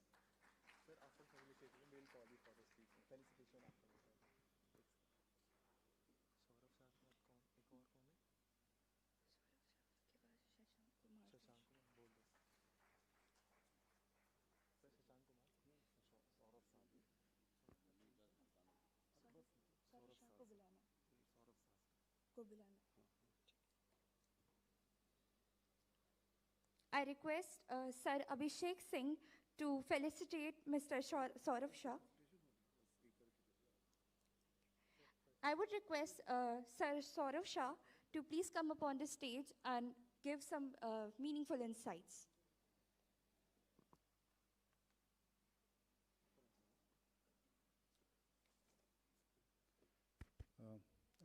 Thank you. Very good afternoon to everyone, and congratulate Abhishek and his team for the wonderful organization of Bharat Entrepreneurship Summit under the aegis of Entrepreneur Association of India. I think what I've seen in the last couple of hours and something that, I mean, all of us here, everyone who is here in the audience, are already doing something that a lot of people in this country would like to do, and that you have scaled up to a certain level, and you are here is a testament to your caliber, your out-of-box thinking. And I mean, I'm from the government, I don't run a business, so there are many things I won't understand about a startup. But what I do understand is like how the role that policy or government has in enabling or accelerating the growth of development in general, and also the growth of local entrepreneurship in particular. It's essential that in a country like India, where we have a young population, a median age of 28, 29, that we are able to give wings to entrepreneurship, we are able to give a push to startup. At the end of the day, we need to create jobs, we need to give gainful employment to young people of this country. This will happen when, I mean, as opposed to a bigger corporation, as opposed to somebody who's already scaled up, working on big tech. So the job creation will not be synonymous, it will not be synonymous to the size. So as a percentage of revenue or anything, the multiplier effect will not really happen. It only happens when we are able to create local brands, we are able to create a position for our local entrepreneurs in the value chain, that the system sees a success. So I'm from the police originally, and I'm working in Government of India on deputation in various sectors. I've seen railways, coal, sports, youth, and now I'm seeing power sector. And what I've realized is over the last 5-6 years, I mean, things change very quickly, especially in the sector I'm in currently, power sector. I mean, most of you have very different backgrounds. I've seen a lot of people are agri entrepreneurs, and some of you also are also working in some kind of cutting edge technology. So especially in the power sector, what I've seen is a year can change a lot, 1 or 2 years, and things are shifting very quickly, and they are opening up opportunities. So it is incumbent upon the entrepreneur, it's incumbent upon the startup to spot these trends and create a place. There is a space in value chain everywhere. I mean, with the kind of growth story we have, the kind of growth trajectory we are upon. Power sector, for instance, we see a growth of 3 to 4x in demand alone happening in the next 10 years. So any kind of growth will create a value chain impact. You have more units being consumed by the individual consumer. There's an aspirational population which wants more appliances. That will translate into more units being consumed. We are anyways 1/3 of the world average in per capita. The same is the story in every sector, be it our road length. So we think we have done a lot in the last 10 years. But that is only the beginning of this cycle. I mean, the cycle will go on for at least 15, 20 years. It happens to every major nation in the world. It might have happened in Japan in 1960s to 1990s. It might have happened in US in certain different years. It's happening. It happened in China also probably before us. But it's happening in India, and we can be confident of what is happening in this country right now. And the governance structure, the administration, I mean, heads will change, people will change, but what has been set in motion is a fairly consistent growth trend, and there might be some corrections in certain price markets, but that is what happens in any kind of maturing economy. So the next 15, 20 years are extremely crucial, and if I have to give advice to somebody who's just out of college, I'll never advise to take up any kind of job. So I think this is a great time to get into any vocation, and it may or may not be successful. I think most of you would know that better than me because you have been running businesses. Many of you would have had first or second failures or non-successes, and now you are onto something which is probably better. Maybe this is not your final journey. I mean, all of you will have your own journeys, and some of you might find something else, I mean, which is more pleasing to you. So wherever you are in value chain, be it in a job work situation, be it in a creation of a brand, retail and B2B, I mean, I think there is a situation available everywhere in the value chain, in every single sector. In coming back to the electrical sector, because that is something I know better, we have, I mean, bigger companies, their order books are full. In transmission, I mean, we are creating the kind of network we have created in the last 30, 40 years. We are trying to create that in every 2 to 3 years now. So that is the scale of displacement. What used to happen in a century started happening in a decade, and now what we are seeing is a further contraction. What happened in a decade, 20 years back is happening in a single year now. In, say, renewable energy, that's another field we are closely associated to. 2 years back or 1 year back, there were certain patches which are non-viable. Suddenly they have become viable. The same tariff, it has become viable. So it's changing so quickly. This year we had a major announcement, PM Surya Ghar, where we are looking, there is a creation of entrepreneurs, across the value chain in rooftop also. We are seeing thousands and thousands of vendor registration. When we started the program, there was a challenge because there were certain states which were leaders. Gujarat was a leader. We already had around 1,000 vendors in Gujarat. In states like Uttar Pradesh, Bihar, Jharkhand, we didn't have any vendors. There was no market economy existing. What happens is the government gives an initial push. The government announced a certain subsidy. In between, market operations changed. From February to now, the panel prices, the battery, there is a continuous correction in these prices. So the viability is increasing every single day. There's a lot of banking support, so financial institution, that injection is also happening. So it's a happy triangle of policy, the entrepreneurial spirit, and also the market opportunity it has presented in a sector. Solar, if you go for rooftop there is opportunity. The utility scale, ground mounted, roof mounted, so there is an opportunity everywhere. Similarly, in agriculture, I think processing has never been more important or more attractive than what it is now. Maybe the retail end has challenges because you have aggregators who have more or less, they end up monopolizing the retail space at some point, and those are the only brands. So I think for the growing brand, that is a challenge to have a brand name which is different, which is recognized, because a lot of value proposition finally ends up in the brand, no matter how good your product is. So I believe what you are doing and what these connections you are forging here is important. How you present yourself on social media, how you present yourself in the mainstream media, word of mouth appreciation, maybe all that counts. And I'm sure, all of you have been doing it, you know it well. But from what I see, the government, both as a participant, as an observer of the government, that there is a fairly strong policy push. There might be blips. You might have a feeling that certain things didn't go quickly enough. But when a policy is being made, you have to have multi-stakeholder participation. There are multiple deliberations as to what will be the impact on revenue, what will be the impact on, and whether, for every rupee government is spending, the consumer gains something, the entrepreneur gains something. So at the end of the day, you're not dependent upon government alone to create opportunities for you. We are a growing market economy. Currently, out of a population of 1.4 billion, maybe the top 10, 12% are consuming a lot of these services. That base is expanding. How quickly that expands will depend on the next couple of years, but it's expanding and it's a big number. So as this number, as there is more aspirational shift in the population, as new and new services, so maybe you'll have to spot trends as to what will be the next big service, what will be the next big wide good probably, so there is space for everyone, and with the kind of economy and growth, tailwinds, all of you have a place in this system. It's up to you to find your own place. It's up to you to find your particular vocation, what will suit you best. And once again, say best wishes to everyone and have a good day. Thank you. Thank you so much, sir, for your meaningful insights. Up next, I would request Sir Sarshi Mohan to please come upon the stage and present memento to Padmashree Kanwal Singh Chauhan, member governing body at ICAR and FSSAI.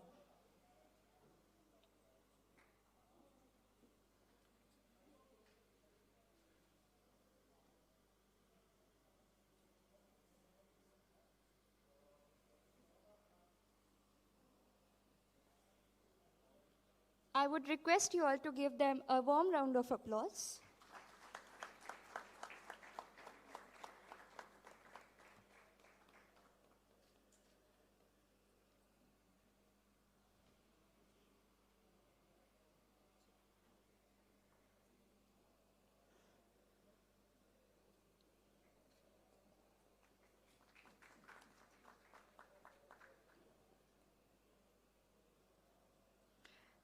Now, I would request Ms. Sangeeta Bhagat, founder of Social Bytes, to come up on the podium and share her valuable experiences with us. Please give her a big round of applause.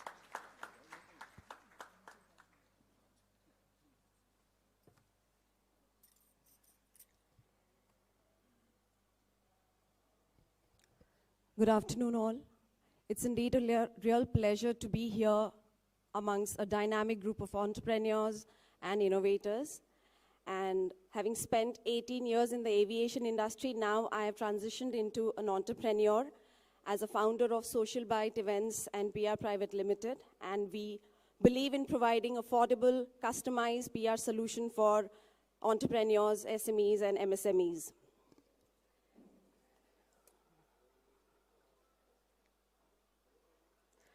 Now that we are here to discuss the pillars of entrepreneurial ecosystem and the best practices from the Western world, I would want to talk about aviation because that's where I came in from.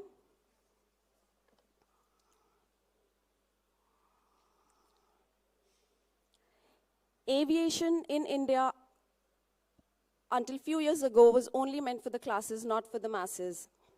And then the sudden rise of the low-cost carriers made flying affordable to a lot of people.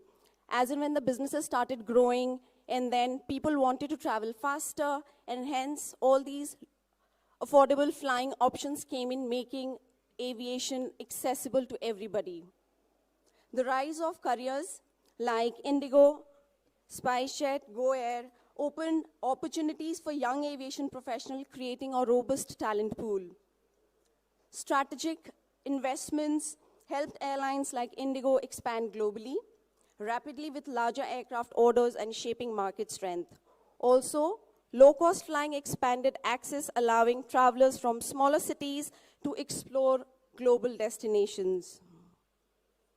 Airport upgrades across India have significantly boosted connectivity and operations. Policies like UDAN have enhanced regional connectivity, making air travel more accessible. Collaborations between airlines, government, educators have improved industry training and connections. And of course, the technological advancement in the aircraft operations have improved efficiency and the passenger experience. And lastly, I'd like to talk about the culture. The shift towards customer-centric safety and innovative practices have transformed aviation industry like anything in India. And in another 10 years, India is going to be the second biggest aviation consumer in the world. I thank you all of you here. And I'd like to wish all the budding entrepreneurs good luck for their futures. And thank you, Mr. Abhishek, for giving this beautiful platform. Thank you very much. Have a great day ahead.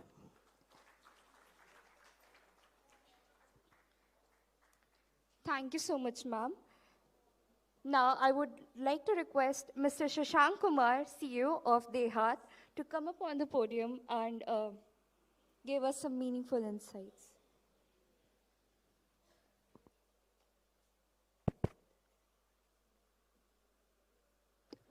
Good afternoon, everyone. Congratulations to EAI for this event, and more importantly, many, many congratulations to all the entrepreneurs who got awarded today. I think the only thing from my side to say to all of you is welcome to the club.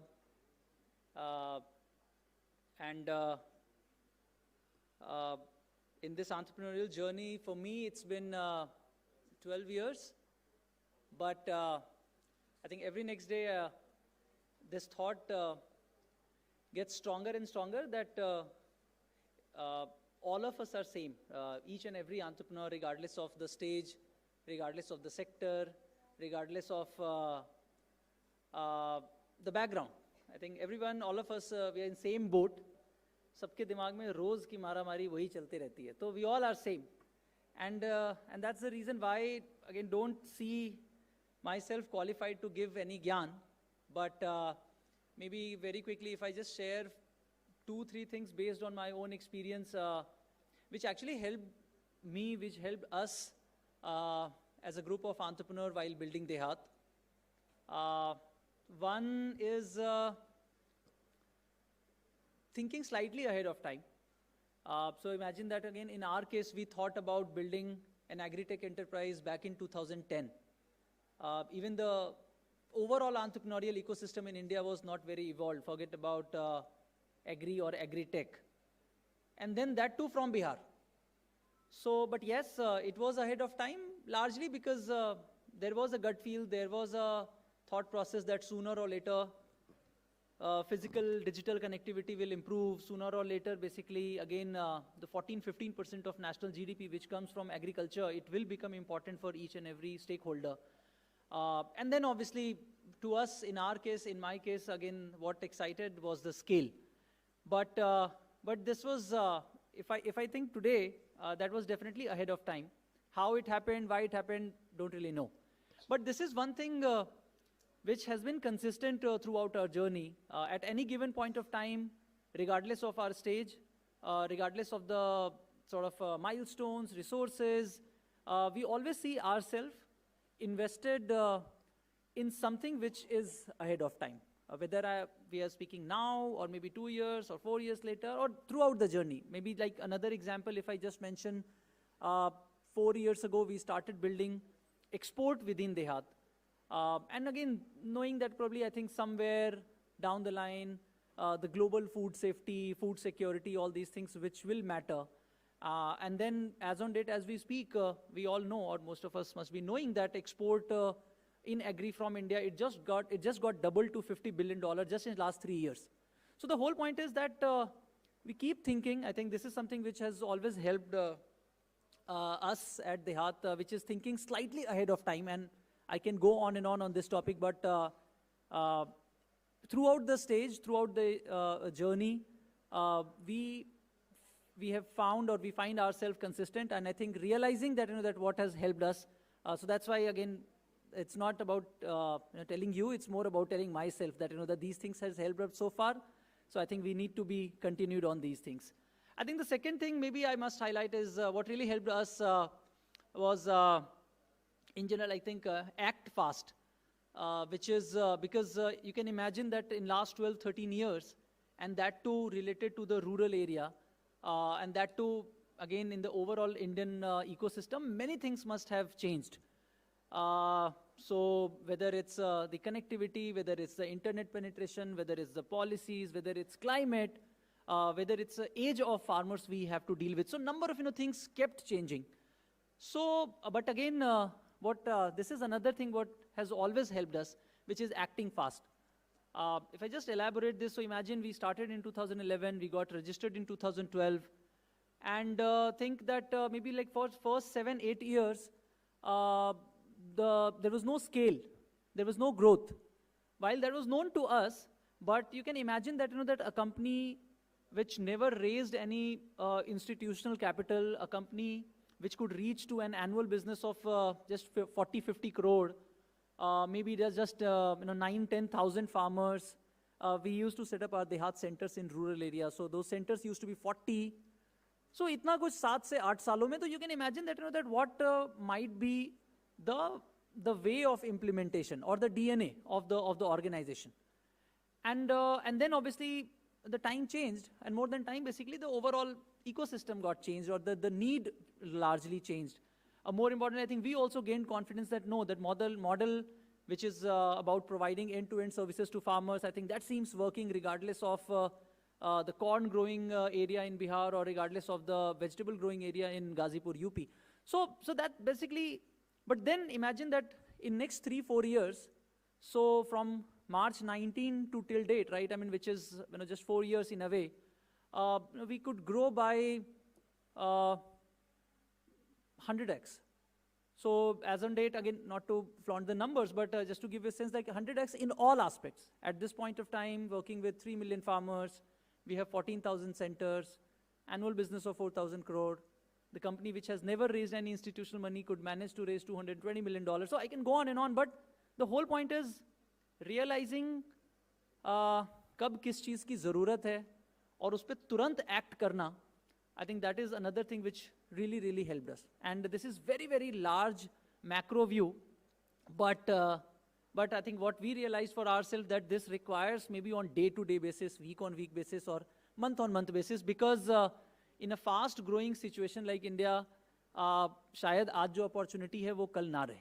So anything, whether you have to recruit someone, whether you have to think about a pilot, anything, I think acting fast either way, whether it's yes or no, I think that is something I feel definitely helped us.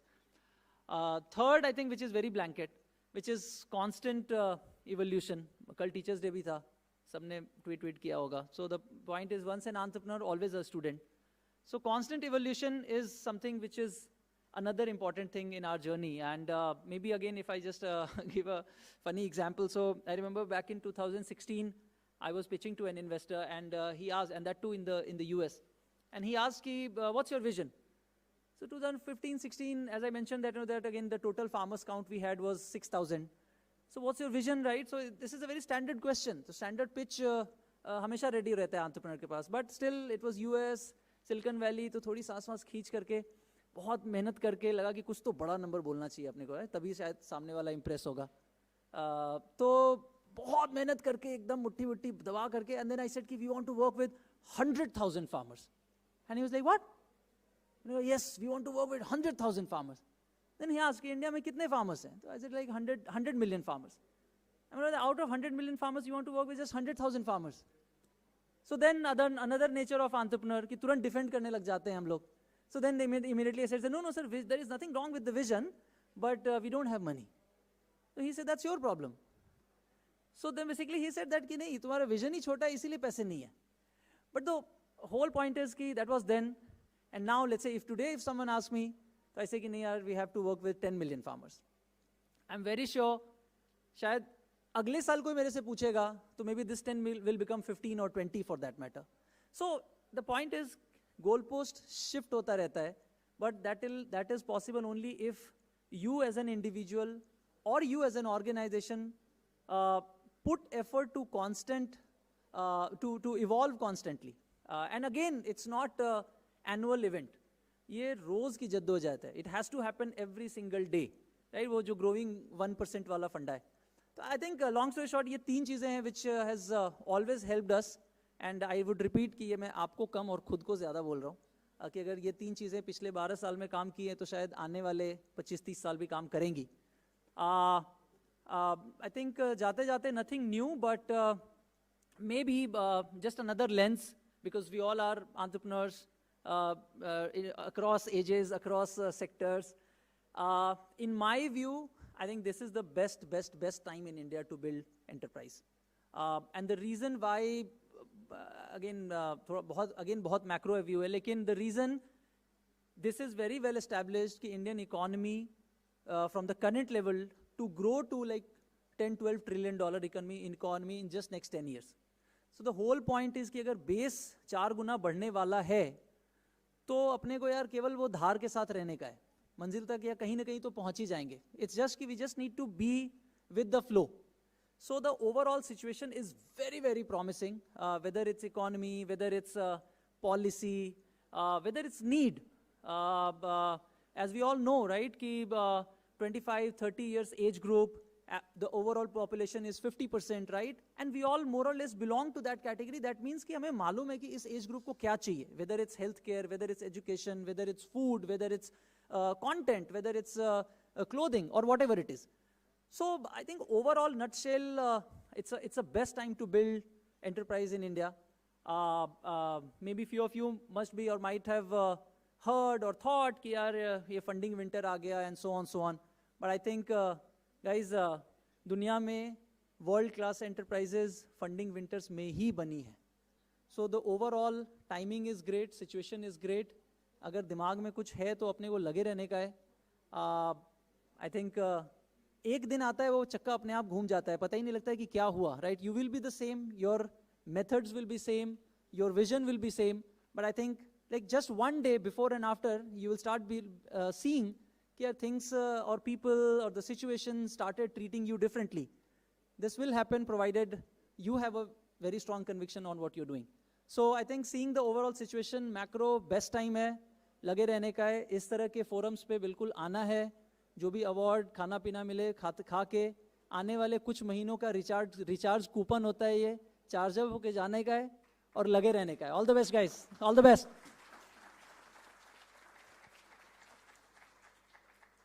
Thank you so much, sir, for enlightening us.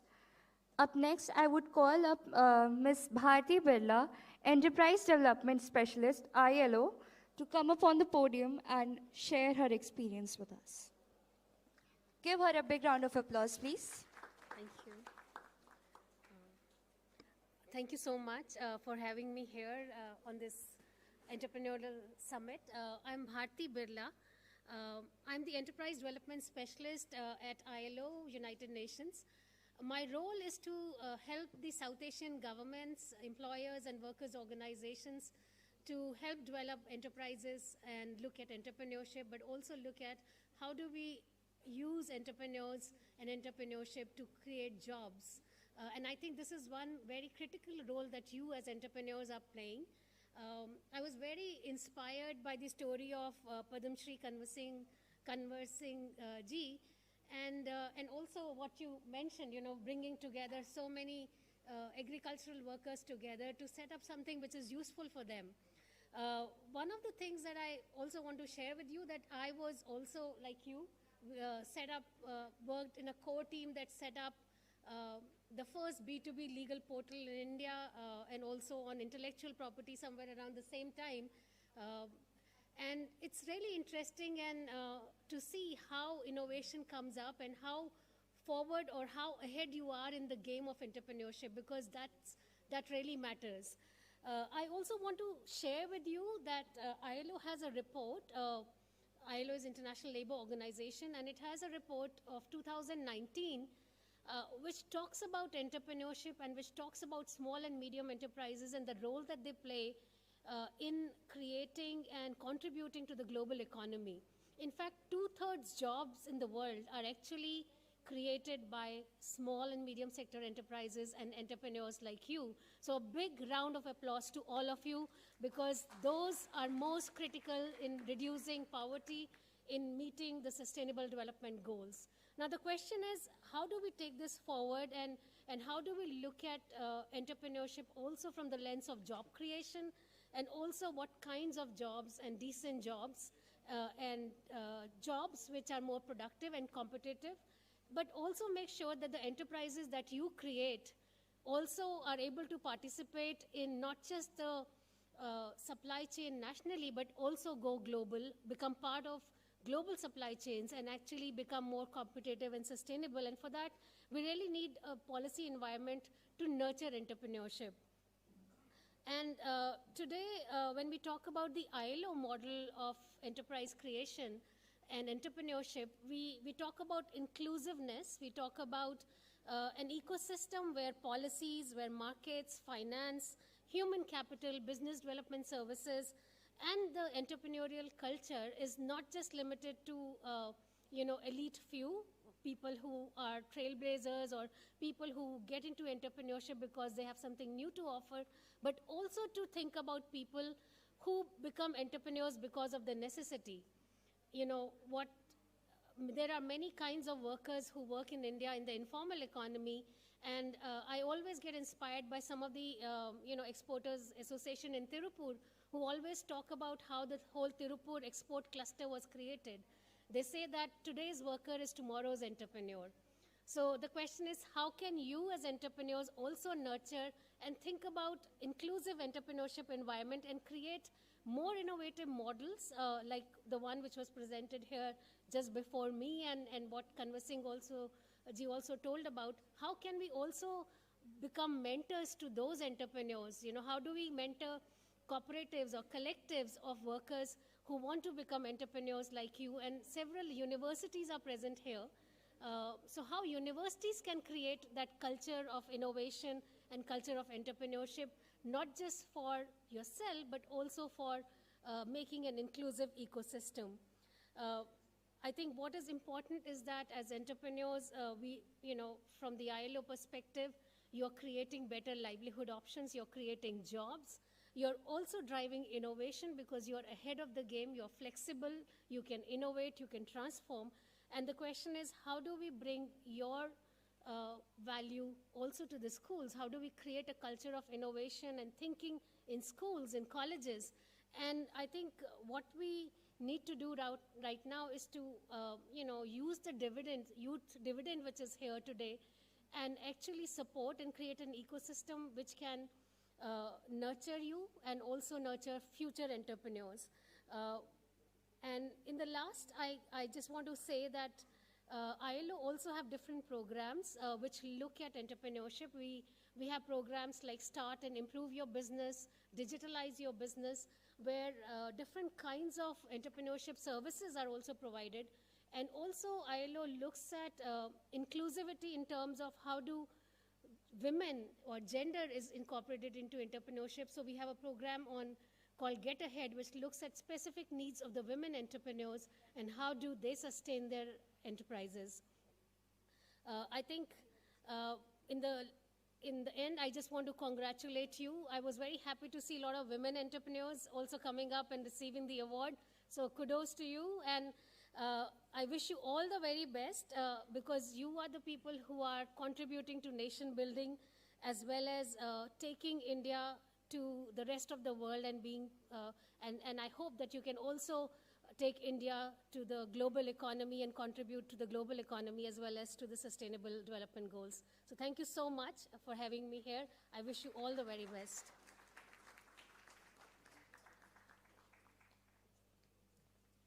Thank you so much, ma'am. Now I would request Mr. Shashi Mohan to come up on the stage and offer memento to Mr. Shashank Kumar.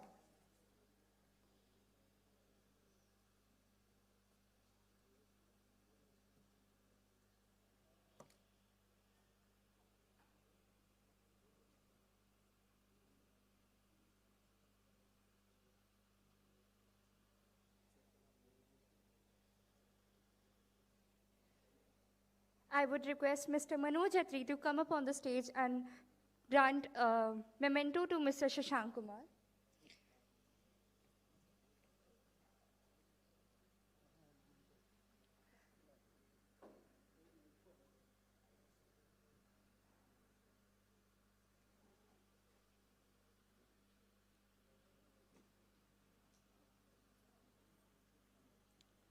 Please give them a big round of applause, everyone.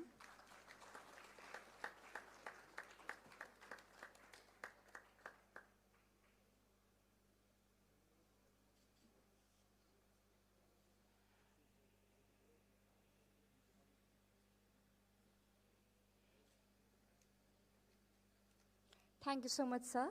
Now I would request Ms. Subhadra to please come up on the stage and grant memento to Ms. Sangeeta Bhagat and Ms. Bharti Birla.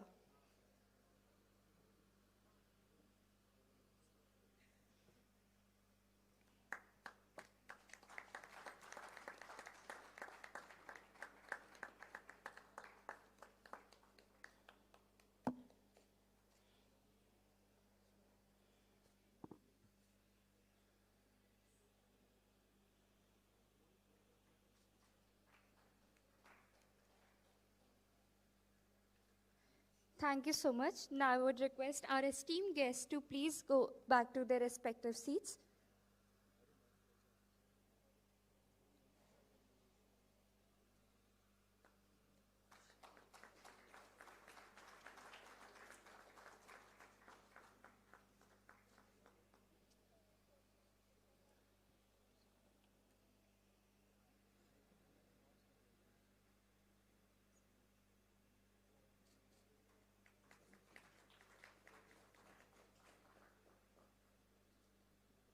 Thank you so much. It was lovely having all of you here.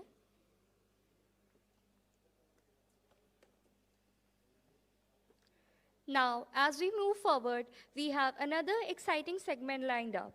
We are about to dive into another brainstorming session mitigated by Mr. Manoj Atri, founder of Cityscape and Sports Zone, with a conversation that will explore building Bharat through emerging technology and innovation. For that, I would like Mr. Manoj Atri to please come up on the stage. Please give him a big round of applause, everyone.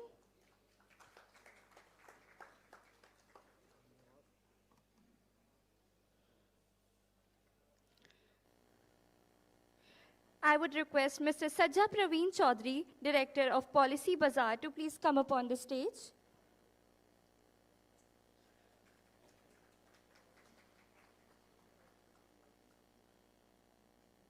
Mr. Ankit Jain, CEO of My Operator.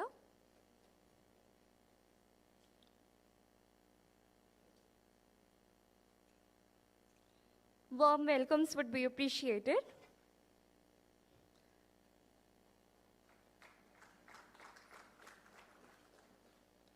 And Mr. Pankaj Thakur, founder of Pandu Ventures. I request you to come up on the stage.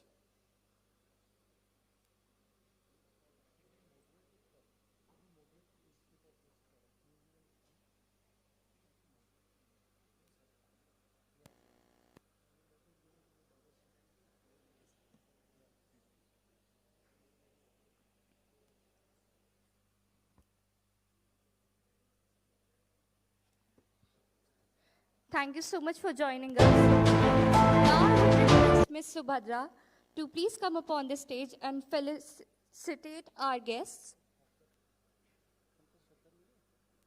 No, I don't think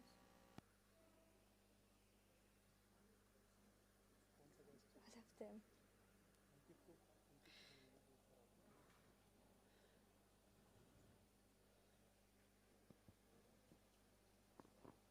I would request for a warm round of applause.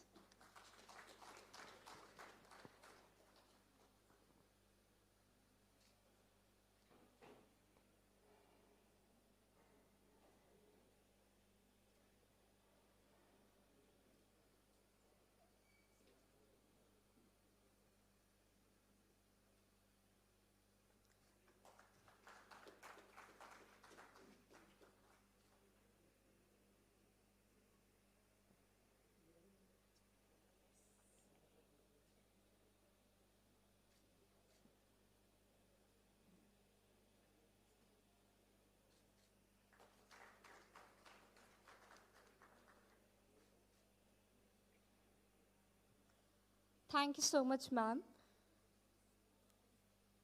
Now, I would pass on the conversation over to Mr. Manoj Jatri. Thank you very much, Kushi. I need one more here. It's a very small panel, though. I think one or two of our panelists are not here right now. But let's start from the congratulation thing to EAI. First of all, I would like to thank each one of you to make it here and take time out from your busy schedules. And I would like to congratulate all of you who have made out here to be here and won these awards. Thank you very much. As we all know that India has recently been emerged as one of the entrepreneurial hub for the world. And lately, a lot of startups have come to big corporates, and now the way they used to work and earlier the way they used to work has also been changed. A lot of technology have been changed in the world and in the Indian market as well. So my question from Sajja, that what do you think about the kind of technology have changed in past 2 to 5 years, which have really made the Indian businesses demanded in the world now? Thank you. Predominantly in the, as you said, right, there's definitely been a lot of technological advancement that has happened over last few years. So before, I think to go, to get to what is happening right now, I would want to, kind of take a step back and say we were also, as an organization, as Policy Bazaar also was an entrepreneur in 2008. It was about roughly 16 years back.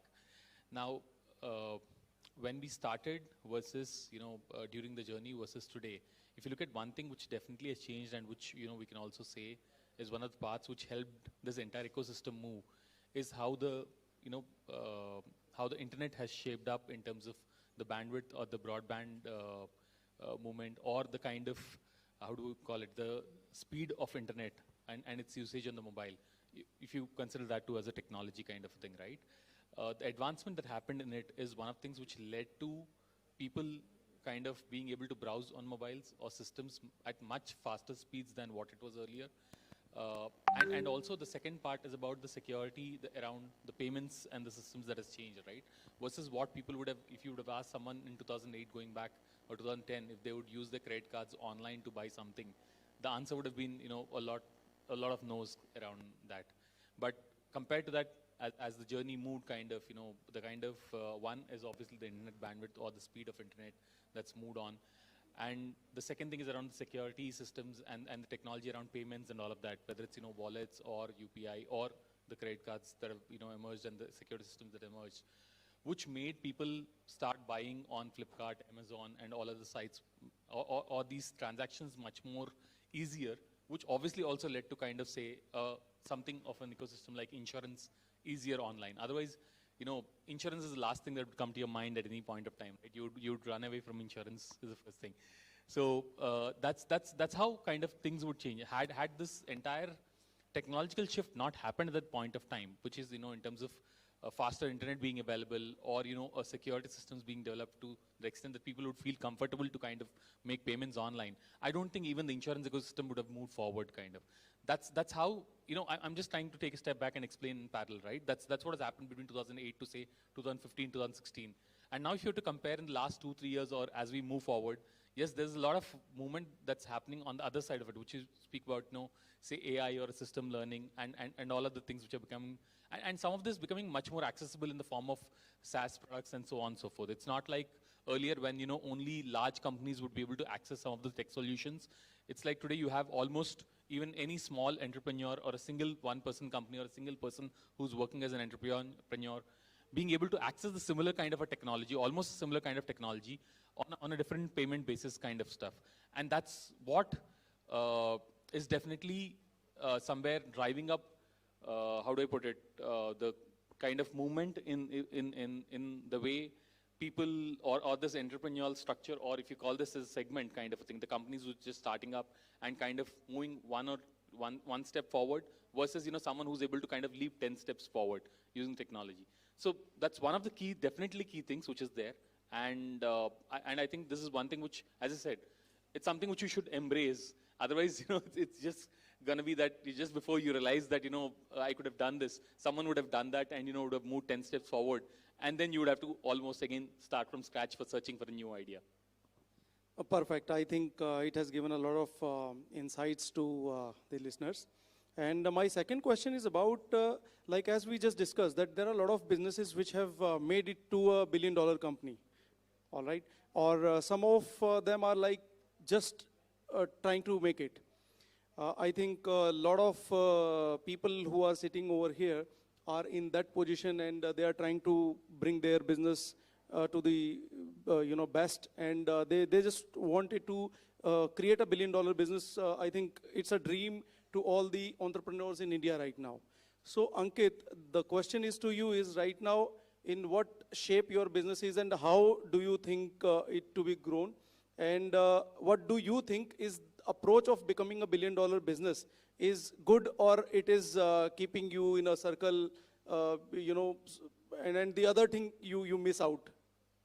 Sure, I think it's a wonderful question. See, I break this into two parts.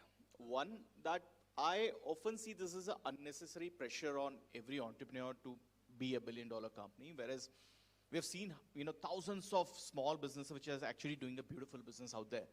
And, it's not always advisable to chase that $1 billion story just because, they're getting more PR, they're getting more limelights or more money even in the first place.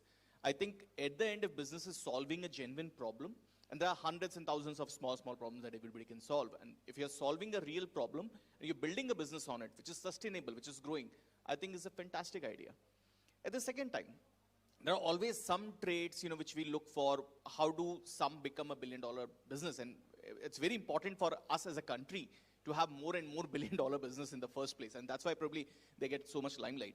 But, to be a $1 billion business, we have to identify what business problem we are solving. Is it relevant for masses? Is it relevant for literally 1 billion people in the first place? And last few years, if we look closely, most of the $1 billion stories have come out with one change which has happened in market, which is adoption of technology. I think technology in India has been one of the biggest tailwind than anything else. And as we previously pointed out how the ecosystem has evolved in last few years, be it, ease of KYC, be it ease of payment, be it other, digital infrastructure which government has created, which other companies has created, it has created a massive opportunities for somebody sitting in any part of India and really solve a problem for a billion, people in India. And if you're solving something which is relevant for billion people, solving in a much smarter way, solving in a much efficient way, it's ought to be a next billion-dollar business. And, it's always important, and I do not see generally it's a very straight line that you found a problem which is relevant for billion people. You often start with solving a genuine problem and then eventually see if it can be relevant for more and more business. I think a lot of wonderful businesses started as a bootstrap, small business, but after years of identifying the user need, after years of understanding the market dynamics, they suddenly felt like, it's a huge opportunity that they initially imagined. Oh, I think, I just heard Shashank in the previous conversation when he pitched to his, first investor. He spoke about that. His idea was like probably 100,000, farmers. But then eventually he learned, and he has, I think, built a great business in that sense that he's now reaching out to literally millions of farmers. So that's how it started. It's not going to be one day or just the start of the day when we feel like it's a billion-dollar business. We have to start. The most important part, which I want everybody to take out is, it's more important to start than to become a billion-dollar business. Let's start. Let's do what we know. Let's start with basic idea. Let's start solving a problem. And then gradually, every day would be journey of innovation. That's how entrepreneurs are. Every day is like, how do we move ahead? How do we move ahead? We keep on hustling, keep on pushing this. Once we do that daily basis, like hundreds of days, we eventually would be able to find ways to make it really, really big. That's what's happening with this event. And just to share my part of the story now, because I think it's relevant here. I took 10 years of time to build something, which was a communication management for thousands of businesses. We had like 10,000 businesses using the platform for like 10 years. Last 1 year, we have another 45,000 businesses. So it really became the hockey curve there. Because we were solving problem long enough to understand the nuance of it. And one fine day, we saw market change happening, immediately adopted it, and boom. That's how, it is all about. So it has to be a perseverance. We have to really keep doing it for years. Entrepreneurs is not, and I should not be talking because I think most of us here knows this better than me. It's like happens in decades. We persistently do a decade and that definitely would be a billion-dollar business out of it. Absolutely, that's an awesome answer to the question. And that's truth, that when we start a business, I think we need to think about the problem we are solving and how many people can use it. And we should think about the number of heads who are going to use our services. Billion-dollar business, it will eventually become if it has the potential and if you have the capability. But at the end of the day, it becomes a big business if you are solving multiple people's problem, right? Saja, since you are now one of the biggest startup in the country, and you also solve people's problem. Earlier, people used to, go behind the insurance agents and a lot of agencies and maybe sometimes direct to the banks, but those were not very convenient modes of, doing business for a common man. So how have your company started this idea, and what is the kind of customer base you have right now? So, see, there are, in terms of, if we were to go back to 2008, how did this start?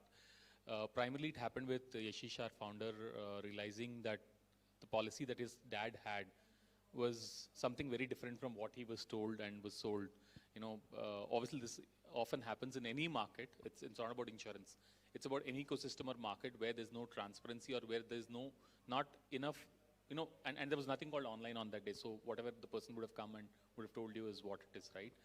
So he realized that there's a lot of asymmetry in information clearly, and that's where this entire idea started about, there should be a place where everyone should be able to easily compare and kind of at least see what is true and what is not true, and then they can take the decision. Then it's still there, it's still fine, right? It's your friend who's trying to sell you, and you still want to go ahead and buy it for your friend, it's okay, you take your decision, despite knowing whatever it is, right?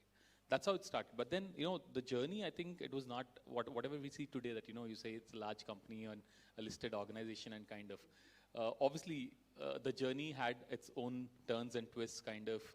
When we started this company, I'm sure, we started based out of Delhi, Gurgaon. But then, obviously, there are things there are all kind of weird things that have happened, we tried one of the store in the starting in 2008, 2009, and the first store that we opened was in Coimbatore, out of nowhere, because someone said, this is how it can happen, and then, finally people said, this is where we will open a store, and we opened in Coimbatore and then in Delhi, and then 2-3 months we shut the stores. and then we started selling actually leads to insurance companies and brokers. When the users would come to compare to our website, and then we would sell these leads to insurance companies to kind of fund, because what we realized once we started off, while the cause was very clear that, what did we want to do? We wanted people to clearly compare and then buy, and then possibly also transact online. None of the ecosystem or none of the systems or the tech stack was made to support this on that day, which means all the insurance company systems and whatever the back-end systems and tech stack was built to kind of support a branch network, which means an agent would go to a branch, will fill in a form, give the form to that person. The person would scan it, then put it in the system, and then someone would manually enter it into the system. So all of that was built, the systems were built in that perspective. So nothing was built with integrations or anything else in mind. So obviously we had to kind of, as you would say, right, you would hit a wall and then you have to keep finding a way out kind of thing. So we started selling leads, and similar, in parallel, we started to kind of figure out a way, how do we sell online or how do we sell over a phone?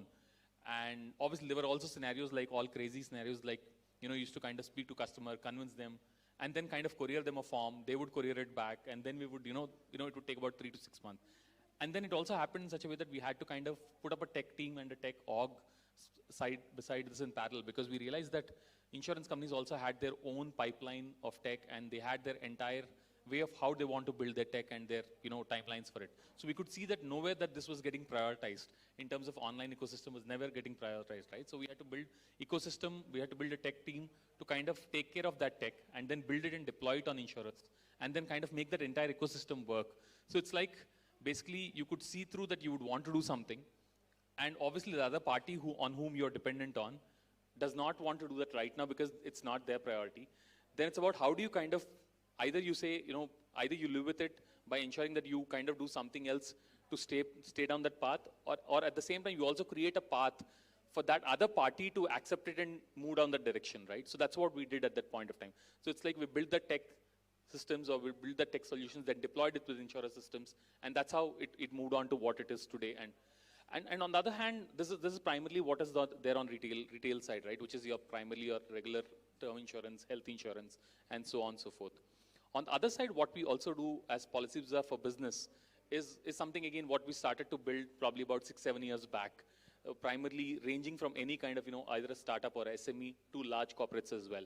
But what it's kind of, and again, we started this similar to the way we started in 2008, right? There was no one who's prioritizing it, and there was a lot of asymmetry in information that whatever SMEs, startups, and see, in large corporates, what would happen is, let's assume if you were to take a multinational company or even a large manufacturing company, there are people who would take care of insurance portfolio, because the insurance portfolio is a very large thing for them in terms of, they'll have crores of machinery, and crores of stock, and even if a small fire incident were to happen, there's a lot of damage that might happen. Or if a production was to stop for 10 days, then there's a lot of damage that's to happen. So there are people who would manage it as insurance, and they would understand what's happening in the market. But for SMEs, startups, and smaller organizations, there were no insurance managers as such, and it's difficult to employ, right? You yourself as a startup or an SME, you're employing about 10 people to do the right work. You cannot be employing a 11th person to take care of only insurance.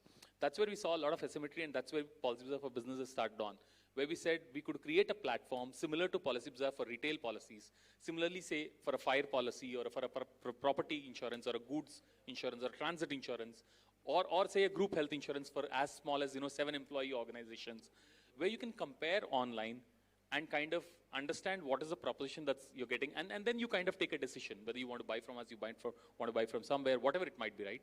But that's the other segment kind of thing which we started on. And again, when we started this, it's the same thing, as I say, in an entrepreneur journey kind of thing, right? The ecosystem might not support you on that day, but then you'll have to, kind of start somewhere where you kind of have consumers coming to you. Then we would kind of take a request from them. Then we would go back to insurance companies in Excel files saying, this is what the requirement is. They have this much of goods and this is the kind of property. Now, do we need an inspection? Do we not need an inspection? And from there to building the ecosystem, and today probably bring everything online in terms of where you're able to actually see quotes online, buy online, and take an insurance instantly kind of. So these are certain kind of things which we have find, apart from, say, the funding and other stuff which has happened. These are certain things which we had to kind of change ourselves or, change the path that we've taken in this entire journey to ensure what we are today. So that's one key thing, I guess, in the entrepreneur journey is you might think of something and start something, but then it might not happen that what you think is what would happen. There'll be, at times it might be with respect to what might happen in your family or with your personal finances or certain health in your family, which would lead to certain things. Or it might be the outside ecosystem, where the ecosystem might not behave the same way that you expected. But then how do you be persistent with it? And how do you kind of find your way around to work on that and stay on your path is what would define you to kind of, be what it can be today.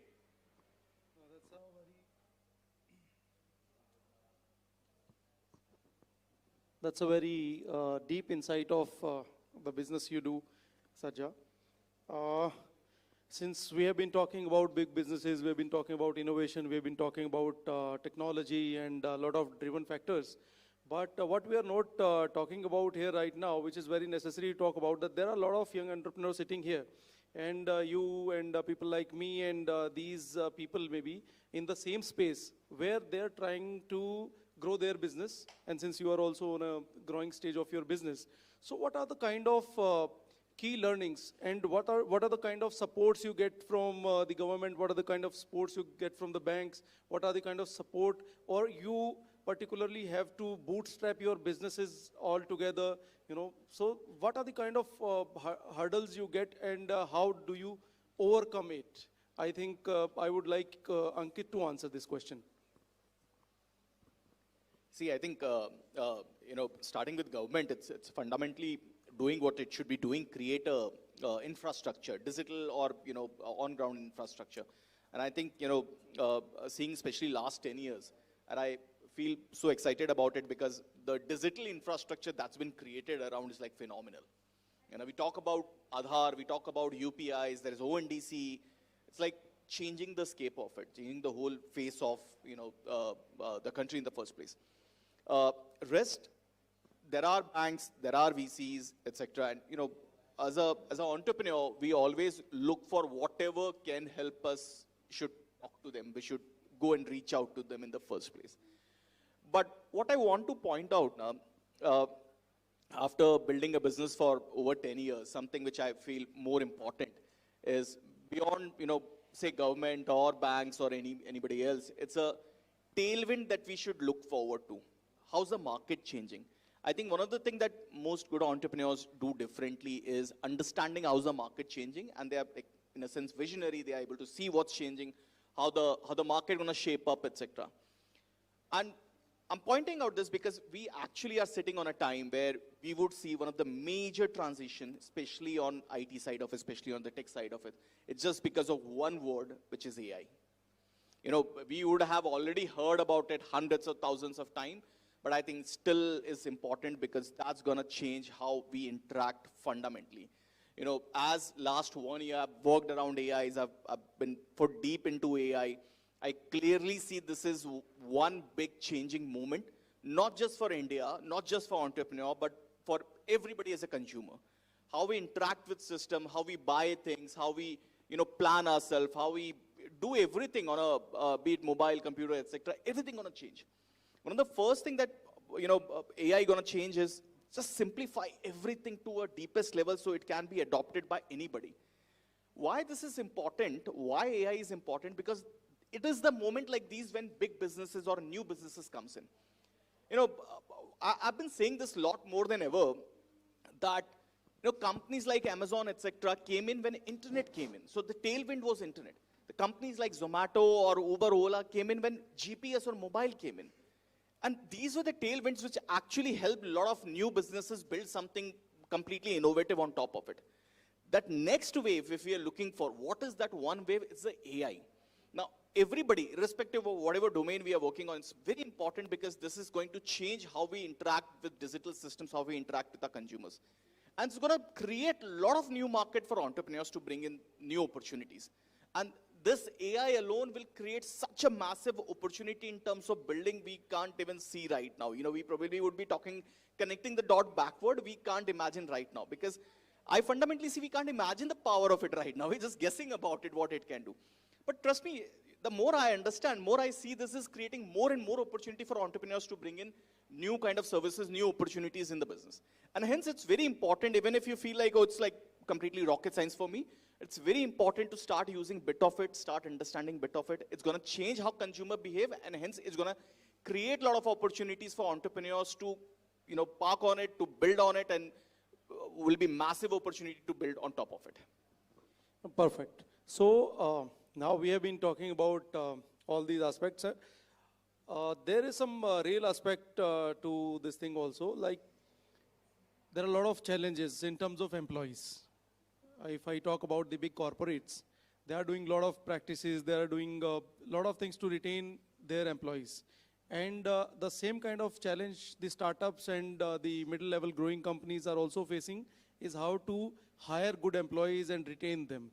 So this is a question to both of you. I mean, one by one you can answer. How do you feel about it, and how do you retain your employees? What are your strategy to hire them and retain them? Because a good employee can actually become a great factor to grow your business. Yeah, I think it's, team is getting more and more relevant and important for every business ever from the past. I think more and more entrepreneurs have started realizing it's not about just one person, it's about the whole team. And hence, it's more important than ever for every entrepreneur to understand and start building this team. See, it's the way organizations were built in the past, and especially I'm saying like 20 years back, is way different from how organizations are built now. And again, probably next 10 years, it will change again rapidly, and I do not know what it would be, but I'll talk about right now. Even when we talk about, employees or team in general, the whole need or the ecosystem has changed in terms of what are they expecting. There are more opportunities for every individual nowadays, and hence you can't really negotiate hard with them. You can't really bring everybody on your own terms. You have to understand and be fair in terms of what are you offering to your team. Because a good talent would never stick to you if you're not offering them a fair deal. They would move out to any company. There are hundreds of companies looking out there. I see a lot of entrepreneurs complain to me that, it's so difficult to hire people, so difficult to retain good people. And I say, I understand that, but it's also important that for us as an entrepreneur to understand what they need. Because it's no longer that, there is somebody, as a factory CEO, and he's like trying to control labor. It's a very different market now. It's a knowledge workers now.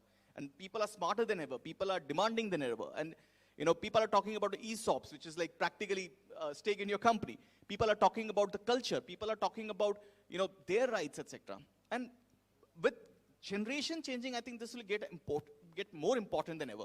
But it's kind of creating a level field for even employees to become part of the organization, add deeper value to organizations.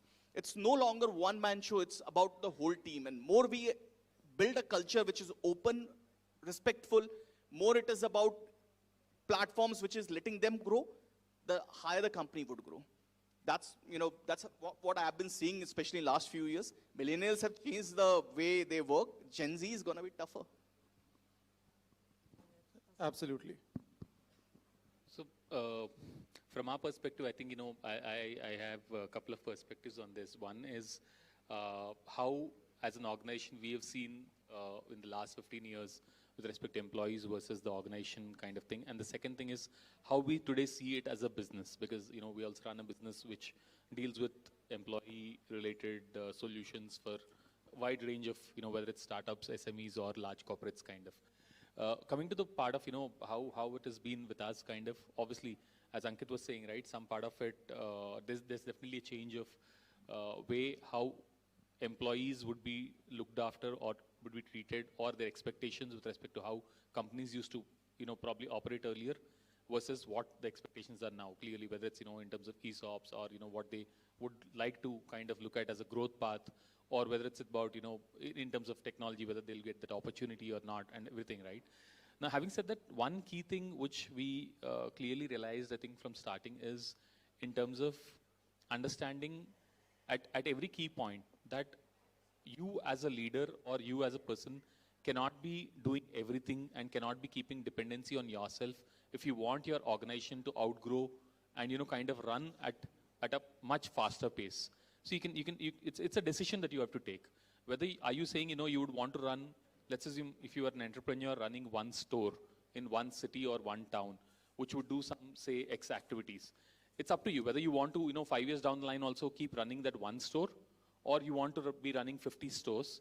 It's a decision that you have to make. If you're satisfied with as an entrepreneur and saying, no, I'm going to run this one store, and this one store is going to give me, let's say, a 10 lakh rupees of profit every year kind of thing, and I'm happy with it, and that's what my end goal is, then that's a path. Then you say, okay, I am going to deal with whatever it is, I am the one who's going to keep the entire control, I am the one who's going to run the show, I'm going to be the one who's going to take each and every key decision kind of. But the moment the decision changes otherwise, the moment you decide other ways, that it's not that one store that you would want to run as an entrepreneur, it's a growth path that you would want to have clearly. That's when you'll have to, one, obviously, realize that, you cannot be having that control be only in your hand. That's the first thing that you have to decide. Once you decide and once you say, okay, I am okay with letting go of that control to an extent, I think that's a very, very difficult task, especially in an entrepreneurial journey, because you're the one who's putting money on the table, and you're the one who's bringing your hard-earned money or, investment into the system or into the company, right? It's a very tough one. But once you decide that, second is then you decide on, who's the person who's going to be supporting you, and are these people committed to your business or not? In terms of, there are multiple ways in which you can obviously understand, right?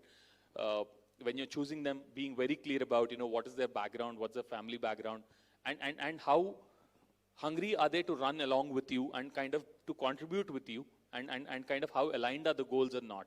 And then you make them, figure out a way to make them partner, need not be in the form of ESOPs in the starting, right? It can be in a different way, where you're able to showcase a value to them in terms of this is how your growth path is going to be, or this is what your financial growth path is going to be, or this is what your goals are, and this is how the company is going to be aligned with it, and then you run down that path. That's one thing I think in which we've been able to clearly establish, and today, because of which, we have multiple leaders in the company who are able to, kind of lead multiple divisions, and most of the people have been in the company for last, say, I would say, 10, 12 years out of the 15, 16 years that the company has been.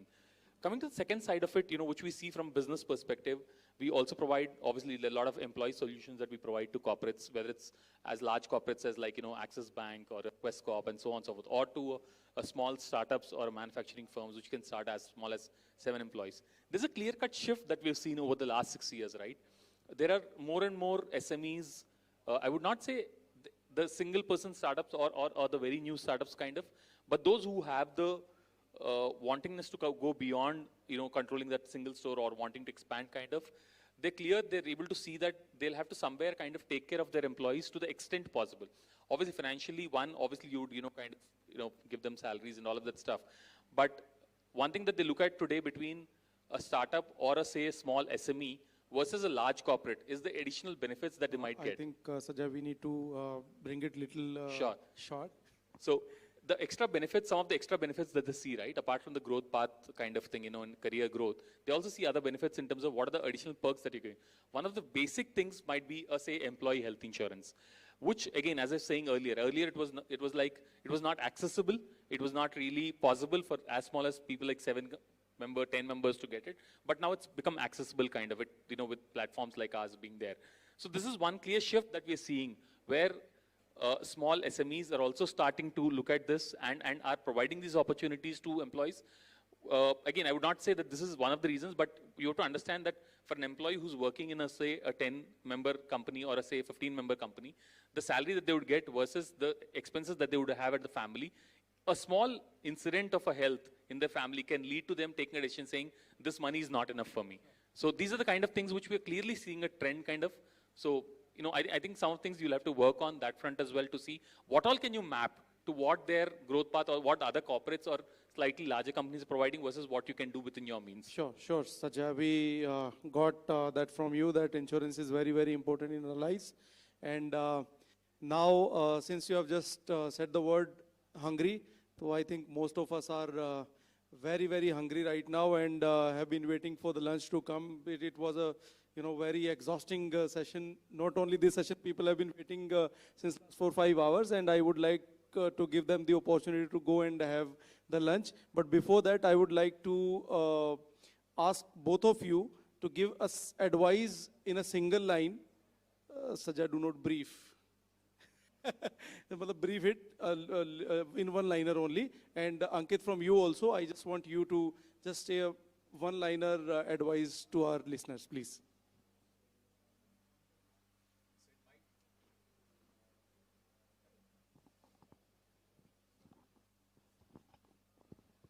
Hello. It might go filmy, but this is a line which even inspires me always. And I would share with everyone. It's like, you'd have heard hundreds of times, it is, इतनी शिद्दत से किसी चीज को चाहो कि सारी कायनात तुम्हें मिलाने की कोशिश करे. That's all about entrepreneurship.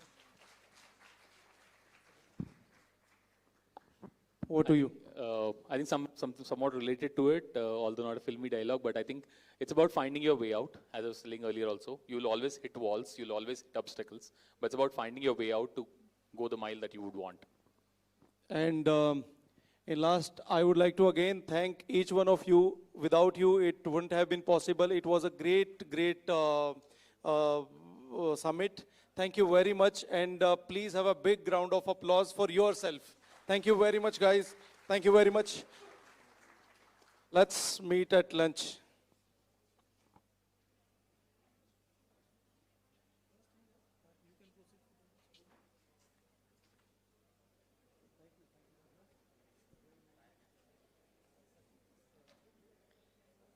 As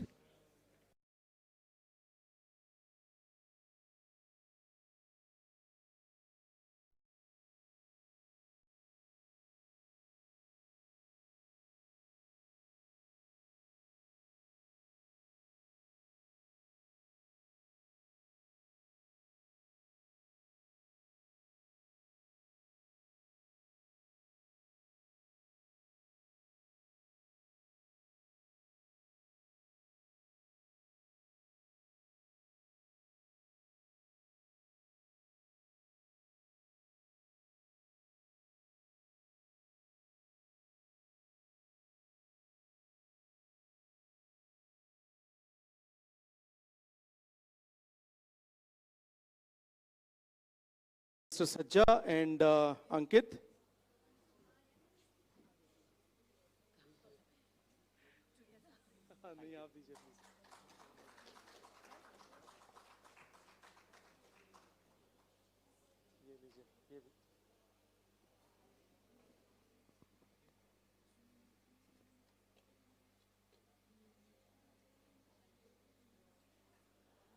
To Mr. Ankit.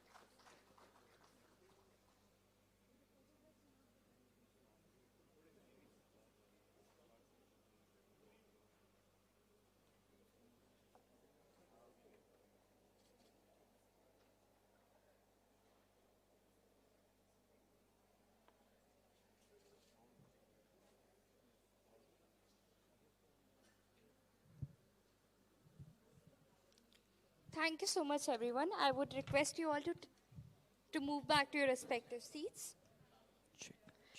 As we wrap up today's event, we'd like to congratulate all the awardees once again for their outstanding achievement. Your hard work, innovation, and perseverance continue to inspire us all. A huge thank you to our distinguished guests, speakers, members of Entrepreneurs Association of India, our volunteers, and all the attendees for making today a resounding success. Your presence and participation have been key in making this event memorable. And now we conclude this session. I invite you all to join us for the networking lunch, which will give us the opportunity to continue the conversation, forge new connections, and explore potential collaborations. Thank you once again, everyone, and looking forward to seeing the entrepreneurial ecosystem thrive even more as we move ahead. Have a great afternoon, everyone. Also, alongside, we'll have a cultural session. Those who want to head forward for the networking lunch may leave and rest can enjoy the event. Thank you so much.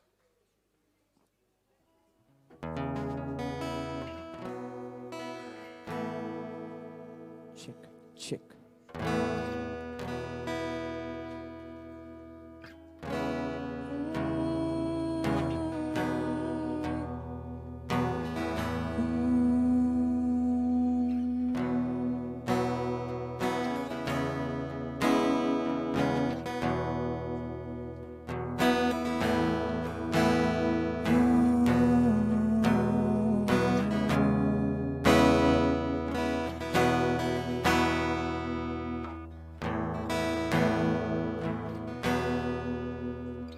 रास्ते भागे पाँव से आगे जिंदगी से चल कुछ और भी मांगे रास्ते भागे पाँव से आगे जिंदगी से चल कुछ और भी मांगे क्यों सोचना जाने का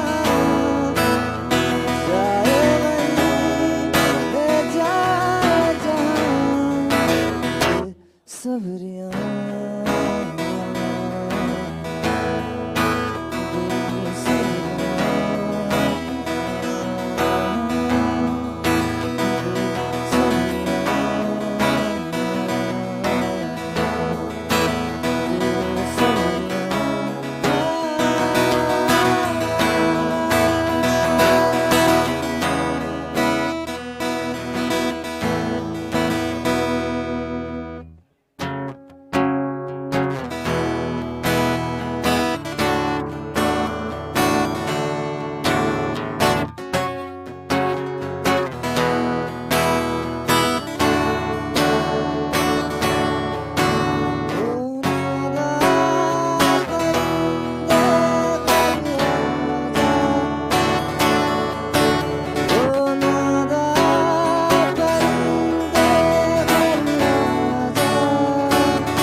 चलने लगे हैं ये रास्ते मंजिल से बेहतर लगने लगे हैं ये रास्ते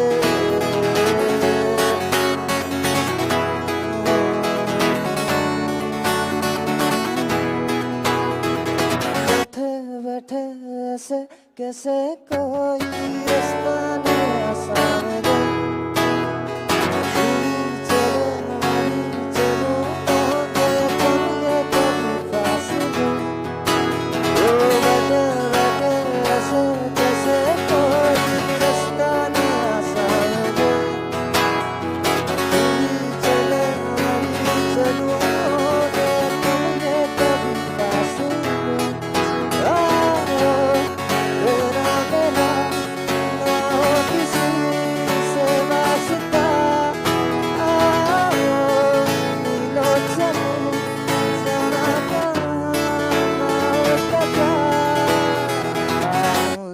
चलने लगे ये रास्ते मंजिल से बेहतर लगने लगे ये रास्ते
जुबानियाँ तेरी झूठी भी सिलसिला तो मेरा कोई ना हो कभी पिछला गए तो मेरा कोई ना हो कभी पिछला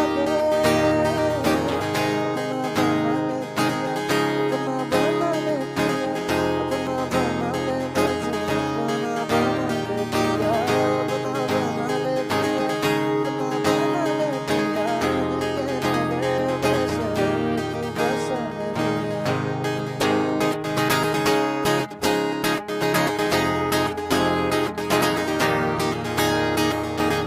छूने से तेरे तेरे गिरता को मिला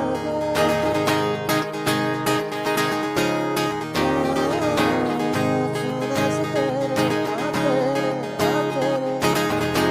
गिरता को मिला तेरी शाम समेरे पैरों को पंख लगे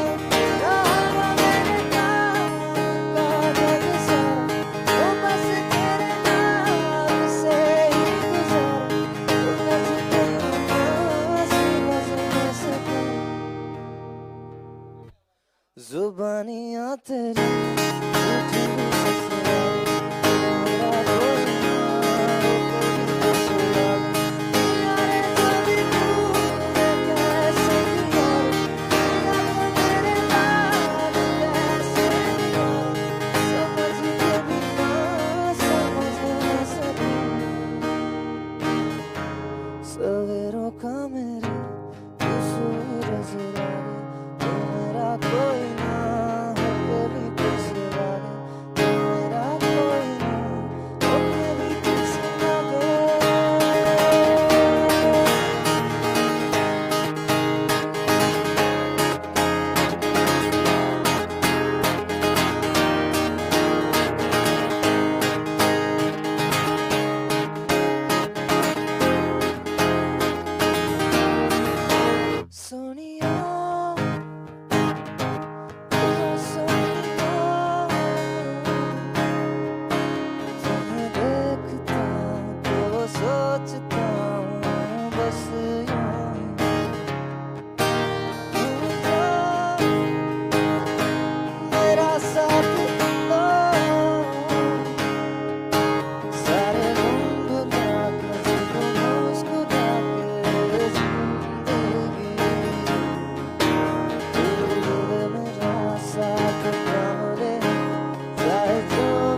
No.